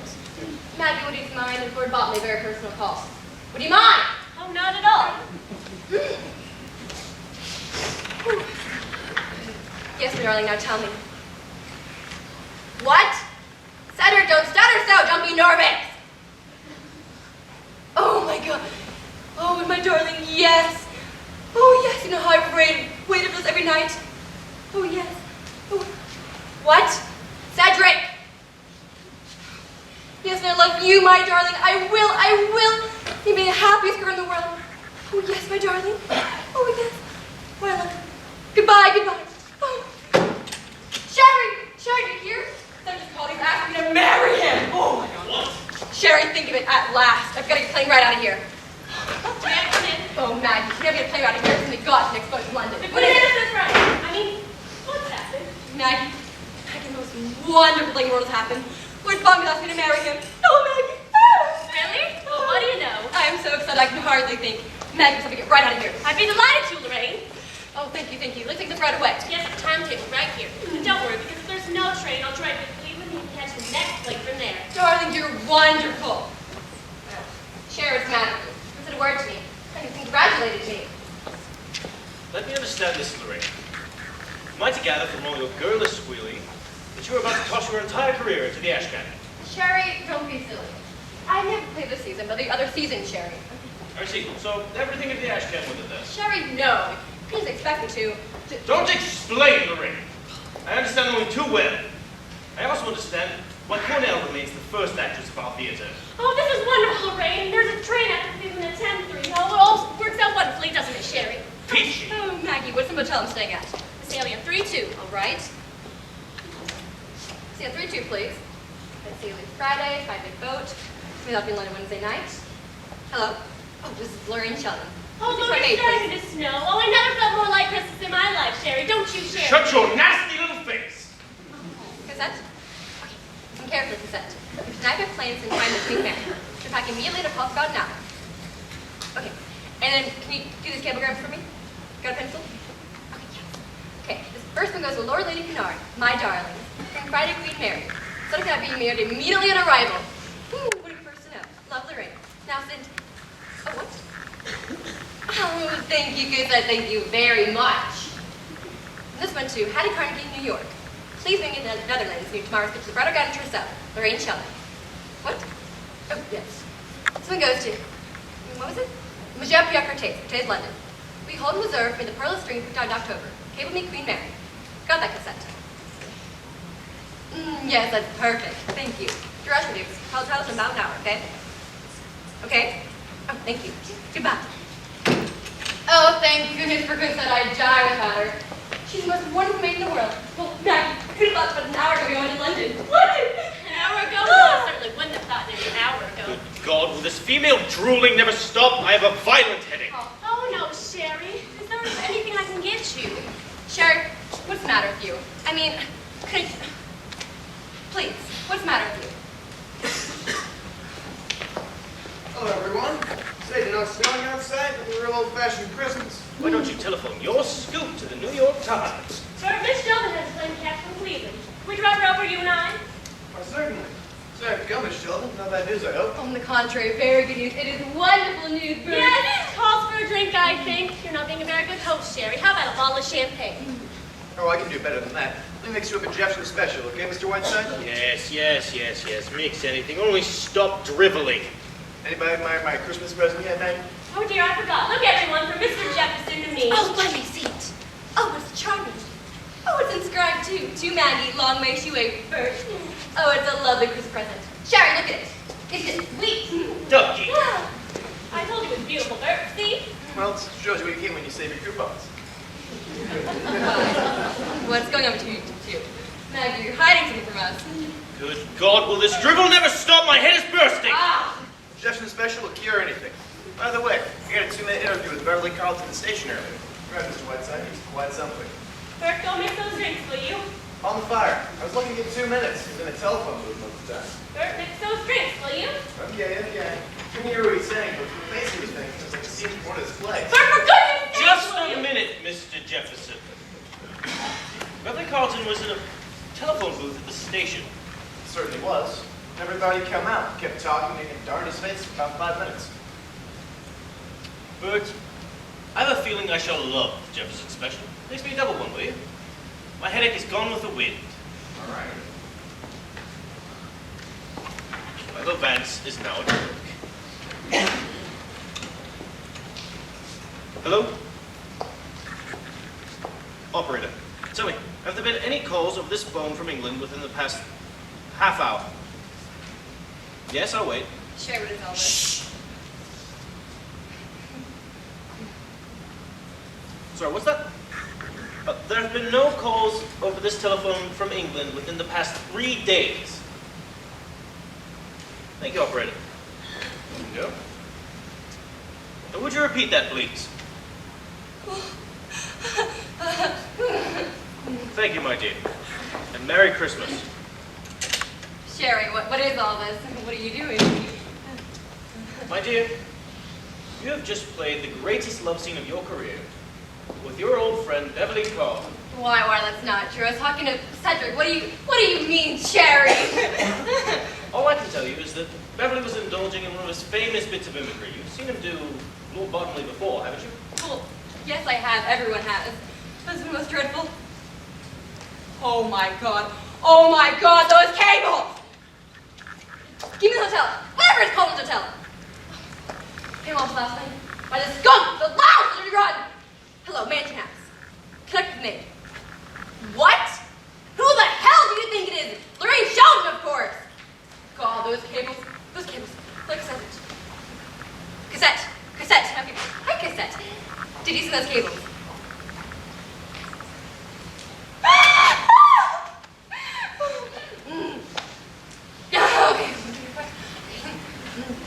Cassette? No, cassette. Okay. Now I want to send a cable to every one of those people and tell them that somebody has been using my name and to disregard anything and everything they hear from me, except this. What? Don't ask questions. Don't argue with me, you French bitch! God damn it, do as you're told! What? And I'm packed or not going, oh my god! Calm down now. Take it easy. What do you mean? Take it easy. Do you realize, Sherry, that I will be the laughing stock of London? I won't just show my face. I always knew Beverly Carlton was low, but not this low. What? Not even funny! Do you understand it, Sherry? Do you know, Maggie? Maggie, do you know? Why would Beverly Carlton, or anyone else for the matter, walk right to a phone booth and try to ship me to England on a fool's errand? It doesn't make any sense otherwise. Okay. Why would he?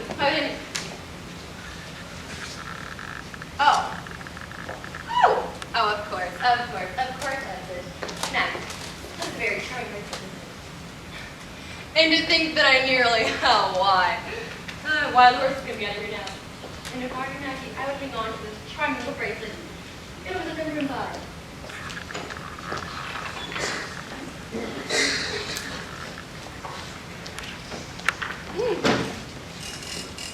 All right, Mr. Whiteside, almost time. Hook her up, boys. Start testing. You two have copied, Mr. Whiteside. Very good. Tell me, how much time? A couple of minutes. Testing, 1, 2, 3, 4, 1, 2, 3, 4, ABCD, ABCD, marry that little lamb, marry that little lamb. Testing. Okay, New York, marry that little lamb. Waiting. Here comes the Jefferson special. Oh, any time? Oh, I'm sure we have Jefferson. I was being here for all. My plans are changed. Oh, really? That's good. It has been a simply marvelous play, Mr. Jefferson. I want to read it to me tonight. We're going to mention house in the mirror play. I say so. You hear that, Maggie? Oh, I bet you did it. You arranged the whole thing. Well, it's the finest Christmas present you could have given. Maggie? Maggie! 30 seconds, waiting. Mr. Whiteside! Quiet, please. My son has run off in a freighter. My daughter's married an anarchist. Quiet. They say you told them to do it. My poor June, my poor Richard, this is the most awful. Quiet, please. We're going on air. Oh, I see I'm so busy. Don't tell me to be quiet. Quiet, for God's sake, quiet. Step out of the way, please. All right, boys, right this way. Down here to this mic.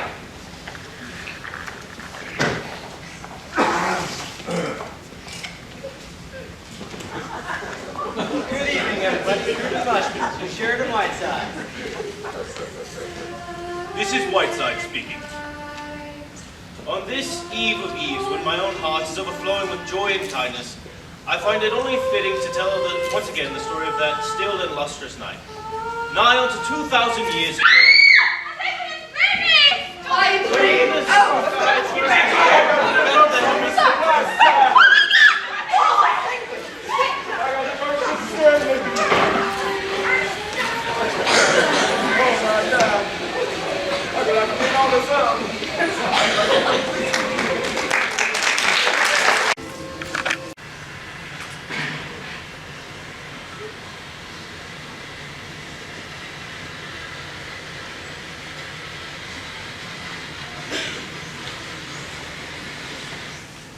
Miss Breen! Miss Breen! Yes, Where do you disappear to all the time, my lady nausea? Mr. Whiteside, I can only be at one place at one time. Well, it's very fortunate for this community. Good morning, Mr. Whiteside. Merry Christmas. Merry Christmas, John. Merry Christmas.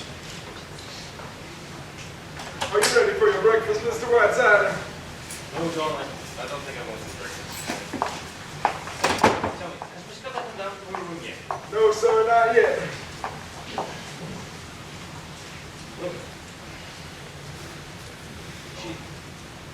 She's still up there. Yes, sir, she is. Shall I call her? No, John, not up at all. Yes, sir.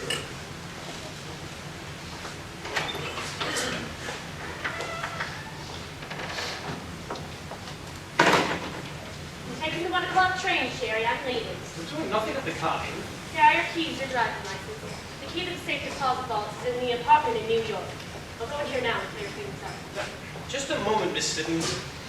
Where were you until 3 o'clock this morning? I said, if half the night escaped, I'm worrying about you. Was nobody calling to you? Why didn't you answer me? Look, Sherry, it's over and you've won. I don't want to talk about it. Oh, come. What are you trying to do? Make me feel like a naughty boy? Honestly, Maggie, sometimes you can be very annoying. Now, you're quite wonderful in a way. Sherry, you're annoying. Upstairs you laughed at, didn't he? Shall I tell you something, Sherry? I think you are a selfish, petty egomaniac that would see his mother burned at the stake. That was the only way he could light a cigarette. I think you would sacrifice your best friend without a moment's hesitation if he disturbed the sacred routine of your self-centered, paltry little life.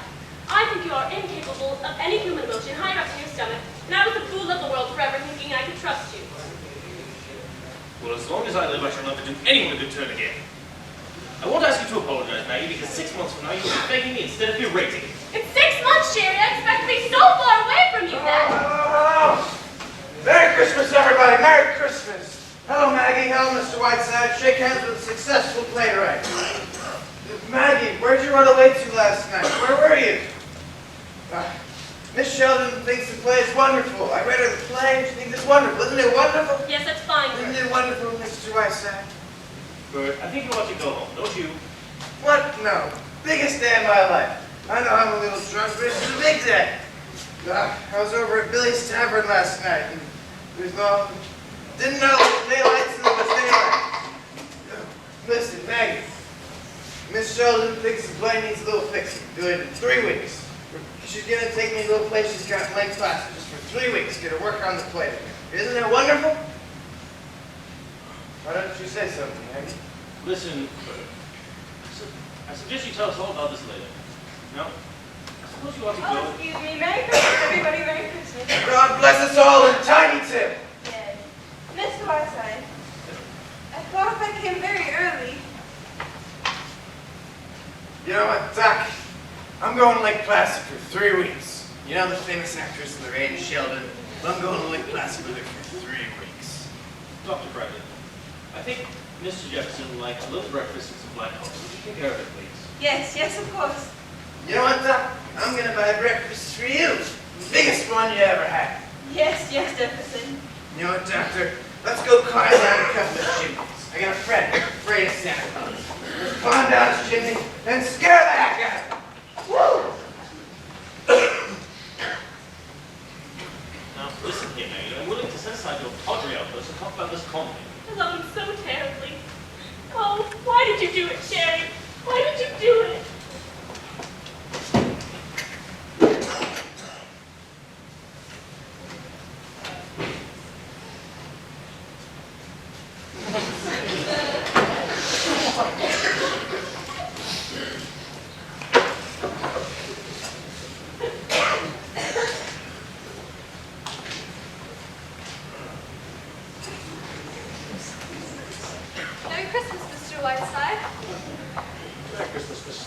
Stanley.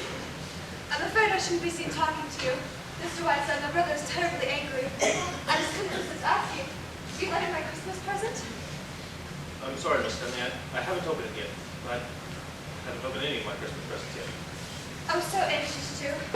Look, it's right here. Won't you open it now? Thank you, Miss Stanley. It's very thoughtful of you. What? Well, it's lovely. I'm very fond of these old photographs. Thank you very much.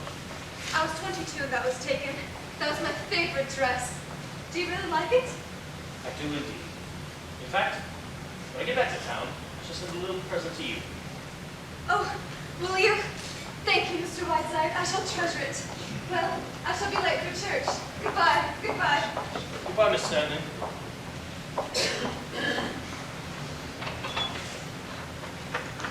Sarah's got a little surprise for you, Mr. Whiteside. She's just taking it out of the oven. Thank you, John. Miss Preet! Miss Preet! Hit the door, will you? Trot's upstairs. Oh, yeah! I love you, madly. Did you hear what I said? Madly, kiss me again. Don't be afraid of my passion. I can feel your hot blood flowing through your varicose veins. Banjo, for God's sake, Banjo. Whiteside, will you sign this package, please? Banjo, you meant something, but that was my nurse. Come to my room in half an hour and bring some rye bread. Mr. Whiteside!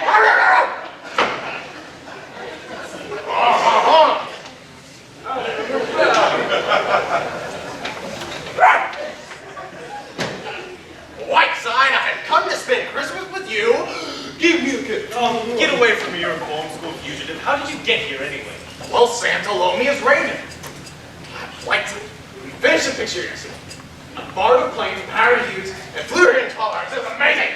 And I brought you a wonderful Christmas present. This brassiere was once worn by Eddie Lamar. Listen, you idiot, how long can you stay? Well, you see, that's the thing. I don't know. Did you ever get the feeling that you wanted to go, but still have the feeling that you really wanted to stay? You knew it was right, wasn't wrong, but soon you knew it wouldn't be very long. You wanted to go, you wanted to stay, you wanted to go, you wanted to stay. So you decided to go, but you decided to go, and you really, really, really wanted to go. You really wanted to go, so you said you go. So I'll go. I'll stay, but just long enough to take a bath. Ew. Where's Maggie? What are you going to Nova Scotia for, Banjo? There's a dame in New York I really don't want to see. So, I figured I'd go to Nova Scotia and get some good salmon. Now, where's Maggie? What's the matter with you? Where's she? Listen, Banjo, I'm glad you're here. I'm very annoyed with Maggie. Very. Say, what's... I thought you couldn't walk. Well, I've been all right for weeks. No, that's not the point. I'm very annoyed with Maggie. You know how fond I am of her? Well, she's not me like a viper. After all these years, she's behaving like a fishwife. What happened? But I never thought for a moment she was really in love with him. In love with who? I just got here. Remember, you wanted to go and you want to stay. Blah, blah, blah, blah. Listen, you idiot, I'm trying to tell you. A young newspaperman here in town.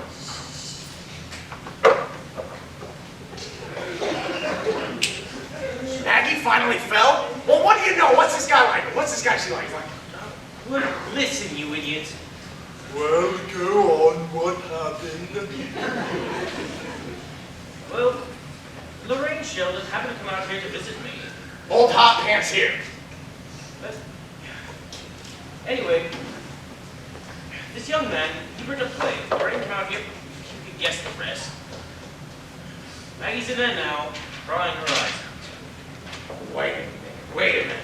What do you mean Lorraine Sheldon happened to come out here? I smell a rat, Sherry. A rat with a beard. Well, all right, but I did it for Maggie because I thought it was the best thing for her. Oh, sure. You haven't thought of yourself in years. Gee, poor kid. Well, is there anything I can do?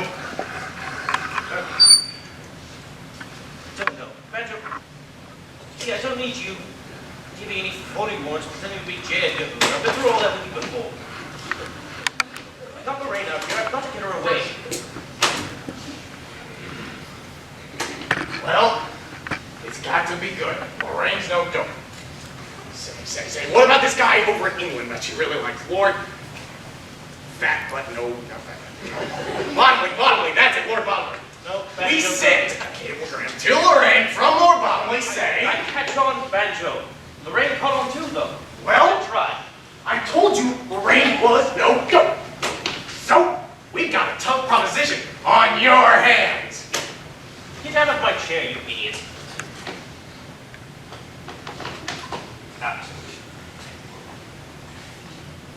The trouble is, it's so damn little time.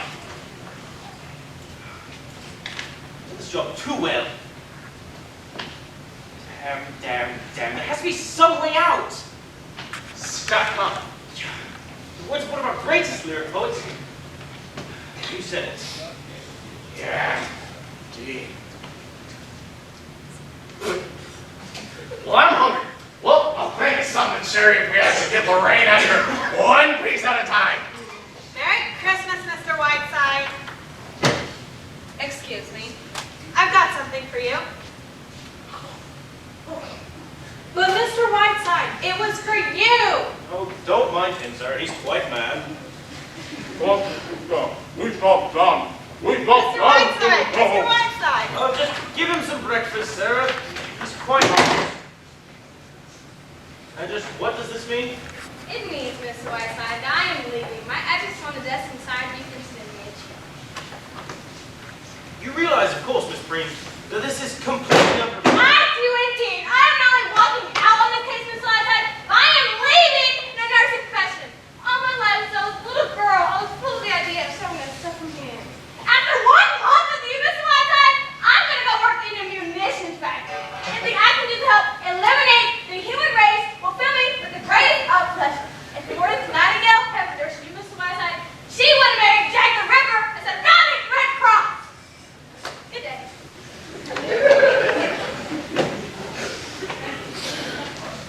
Mr. Stanley's here with you. He's brought you back. Thank goodness. Thank goodness. You, they got you back. You're not married, are you? No, Mother, I'm not. Please, don't be hysterical. Oh, Judith, did anyone put that awful boy? Thank goodness you stopped it. Ernest, how did you do it? Never mind that, Daisy. Just take June upstairs. I have something to say to Mr. Whiteside. What about Richard? Is there any news? It's all under control. Just take June upstairs. Father, haven't we had enough melodrama? I need to be taken upstairs. I'll go upstairs. Merry Christmas, Mr. Whiteside. Let's back for John L. Lewis. Come on, Mother, lock me in my room. Oh, Judy, you feel much better than hot. Have you got anything to eat?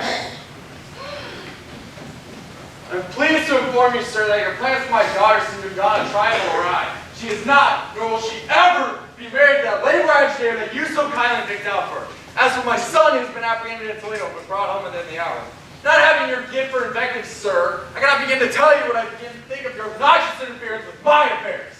And I've decided that you will interfere no longer. Come in, gentlemen. All clear.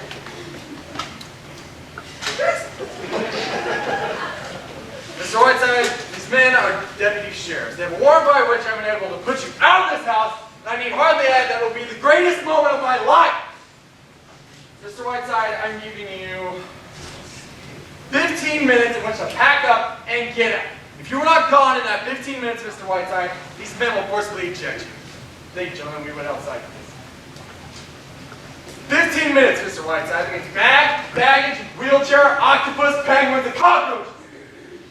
I'm not going upstairs to smash our radio. It's not even accidental. I ever hear your voice again. Are you sure you don't want my autograph, old fellow? 15 minutes, Whiteside. Say she can cut! Whoa! Well, I did not get any ideas. Anything's from the front? Yes, the enemy is at my rear. And nibbling. What'd you say Maggie wasn't there? It's no good, Banjo. She's taking the 1 o'clock train out. She's leaving. You didn't tell me that. You mean she's really quit you after all these years? She is really leaving. She is. Well, that means you've only got till 1 o'clock to do something. So let's go. No, Banjo dear. I have exactly 14 minutes in which to pull out of my hat the goddamnedest rabbit you have ever seen. Wait a minute. What do you mean 15 minutes? In exactly 15 minutes, baby's rosy little body is being tossed out into the snow. My hostess sworn out to work. I'm being kicked out. You did not tell me that. What would he do a thing like that for? Oh, no, never mind. That's not the point. Point is, I have exactly 15 minutes. Banjo, dear, the master is growing just a little desperate. What about laying your cards on the table with Lorraine? Banjo, you know Dream Girl as well as I do. What do you think? You're right. Banjo, go in there just for a minute and talk to Maggie. I need to think. 13 minutes while get out of my house! Oh my. Well, see, I got it. We can get a car, and we can run right over. It wouldn't hurt too much. Come on. Banjo, just go in there. Let's think. Fine. Pardon me, miss. Is this the YMCA?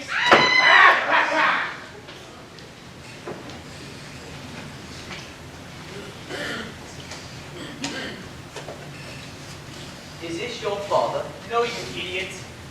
Hello, Mr. Whiteside. I didn't get very far. Any suggestions? Listen, I'm sorry, Richard. I wish I were in a position to... Well, you're not in a position. They can go upstairs, a little something for your trouble. You go upstairs, please, Richard.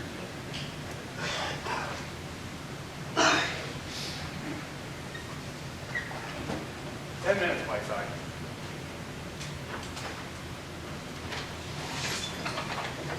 I brought you some oysters, Mr. Whiteside. Feeling any better? Superb, John. I don't suppose there's any cyanide in this orange juice. Door, John. No, it's probably some mustard gas from an old friend. Say, that crazy fellow made it right here with Sarah. He wants to give her a screening test. Good morning. Is my set up yet? Yes, Miss Shelley is right here. Oh, Merry Christmas, darling. Merry Christmas. I have come to have Christmas breakfast with you, my dear. May I? Of course, my sprite. John, how to get this shelled in a tray? Make it 1 minute eggs. Sherry, it's the most perfect Christmas morning. Snow is absolutely glistening. Too bad you can't go. Oh, I'm sure I'll see a bit of it. I hear you're going to Lake Placid for 3 weeks. When do you leave? How do you know? It's Berger. No, made his way through a little while ago. Worked rather fast, didn't you, dear? Sherry, I was just swept off my feet by the play. It's fantastically good. Sherry's got a brother comes along once in 10 years. I'm so grateful to you, darling. Really, it's enough to think you're the friend I have in this world. Yes, thank you. What time did you say you were going, you and Bert? Oh, I think it's like 4 o'clock. You know, quite apart from everything else, Sherry, Bert is really a very attractive man. He makes it rather pleasant to bring off on Miss Vitriol. In fact, it's all worked out perfectly. Sherry, I will tell you the most perfect Christmas present you've ever had in your life. Now, what do you want? Anything. I am so deliriously... That sounds like Banjo. Is he here? Yes, he is. Just the family circle gathering at Christmas. My, how time flies when you're having fun.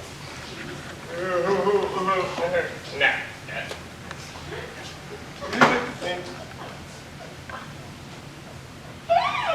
why, hello, sweetie pants. How are you? Very well, thank you. And you, Banjo? Oh, I'm fine.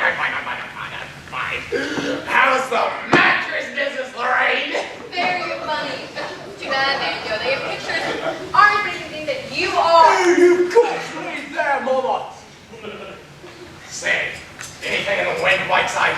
Not a glimmer. What time does the boat sail? 10 minutes. What boat is it? The big ship up the creek. I've listed everything except a New Year's Eve broadcast. Wasn't there a schedule on that? Yes, it's on the table someplace there.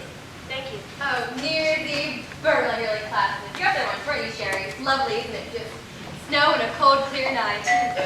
Oh, well, that's because Bert's not to meet me here. You know, I've been really looking forward to Lake Placid. Bert coming to all this work beautifully. Oh, will he get signed? Yes, sir. American Express. Oh, my. All right, Pilfer now. Swing her in. Where do you want this put? Right there. It's for you, Mr. Whiteside. Good God, if there was one thing I needed right now, it was the Egyptian mummy case.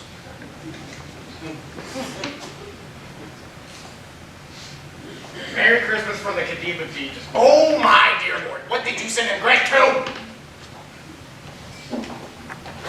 5 minutes, Whiteside, including that. What does that mean? What are you talking about? Oh, he announces the time every few minutes. I pay him a small sum. But what on earth for, Sherry? I lost my watch. Oh, excuse me, I see you're busy. Pardon me. I'll wait in here. I've written a new chapter on the left kidney. Is it the plumber again, Sherry? Oh, dear, whatever it is. Yeah, you're very Christmassy, darling. You should bubbling over this morning. What's the matter with you? And who's in this to you, Sherry? The Khedive of Egypt. You know, I think it's rather beautiful. You know, I really must go to Egypt someday. I really must. I know I would love it. First, in Pompeii, I cried all night. All those people, all those lives, where are they now? But think about Sherry. Here's a woman like myself, a woman who once loved, lived, living passions, fears, jealousies, hate. And what remains of it now? Just this and oh, nothing more. A span of 4,000 years, a mere atom of time. And here I am, another woman looking at her life. I'm withdrawn. Oh, I mustn't talk this way. It's Christmas. It's Christmas. What? Reindeer. Tell me, have you ever played St. Joanne? Why, no, I haven't, Sherry. What says that? It was just something about your expression as you stood in that case. There was an absolute halo about you. Hey, Sherry, how sweet. There was a strange beauty about you, pure Da Vinci. Please, do it again.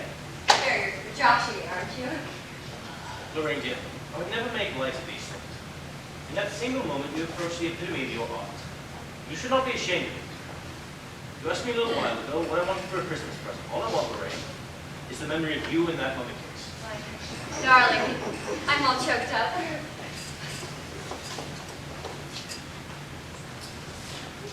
Dust thou art and dust thou... Goodbye. Hey, go! Eureka! There's a service for you. Is she gonna be all right? She'll be fine. She can breathe easy. Say, how do we get out of here? Listen, how do we get this thing out of here? What do we do now? How do we get this thing out of here? One thing at a time, Banjo. That's the next step. Think fast, Captain. Think fast. Everything, Sharon, leaving 3 copies. Is there anything else you want me to do? What's in this basket? No, nothing at all. But I found these letters. Do you want this picture? No, for... Wait, yes, I want the picture. Give me the picture. The only thing I haven't done is put all your broadcasts in order. Do you want me to do that? What? Yes, do that. Will you, Maggie? It's very important. Right away. Right away. I'll see you before I go, Banjo. Did you see anything? Yeah. I've got it, Banjo. I knew I'd seen this face somewhere before. Now I know how we're going to get this out here. What face? And how? Time is up, Whiteside. 15 minutes. Ah, yes. 15 minutes, Mr. Sandler. But just one favor before I go. I would like you to summon those 2 officers outside and have them help this man down to the airport with his mummy case. Would you be kind enough to do that, Mr. Sandler? I'll do nothing of the kind. Oh, I think you will.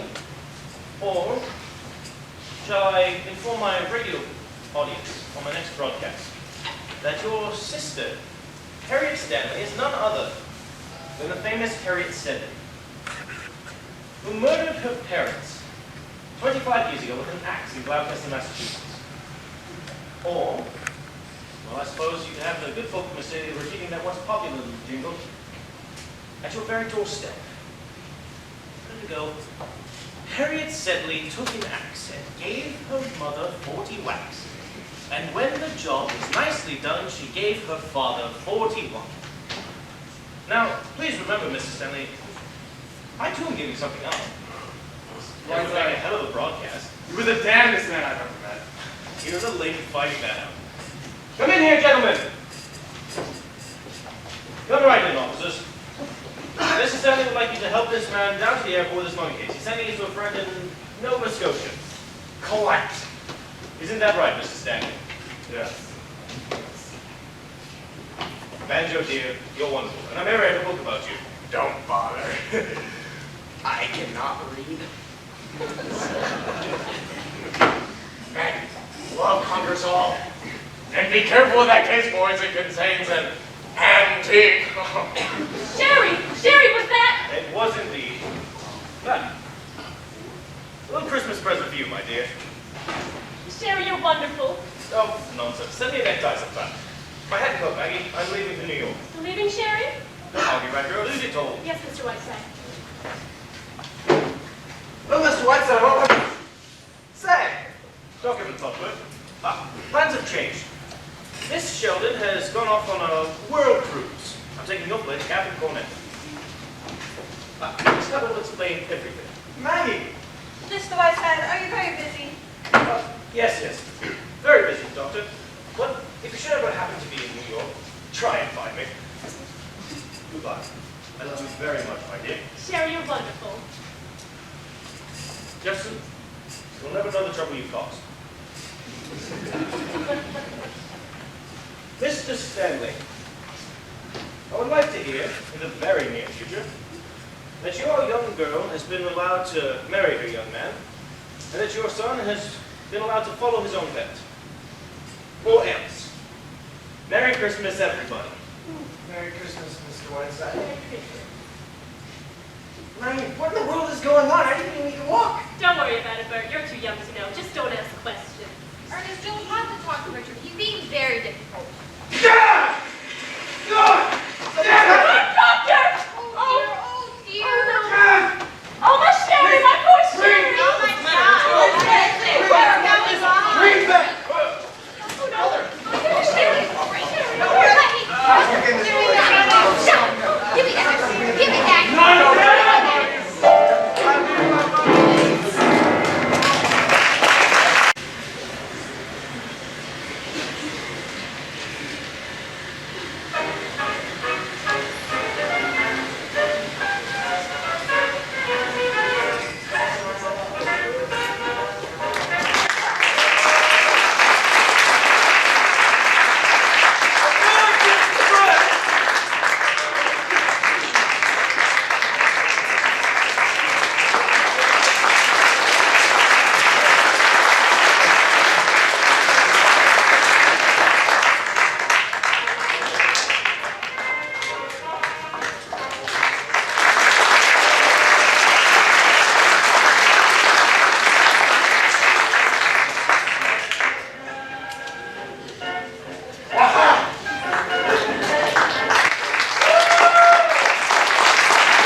it. One thing before you can talk to your kid.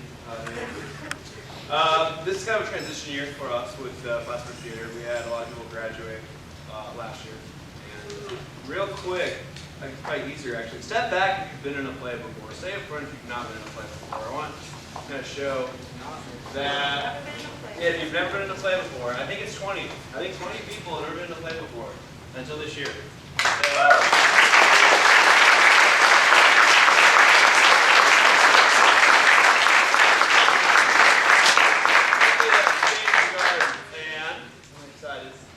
We got some more characters in the 8th grade. Beware. I think y'all coming out. I appreciate it.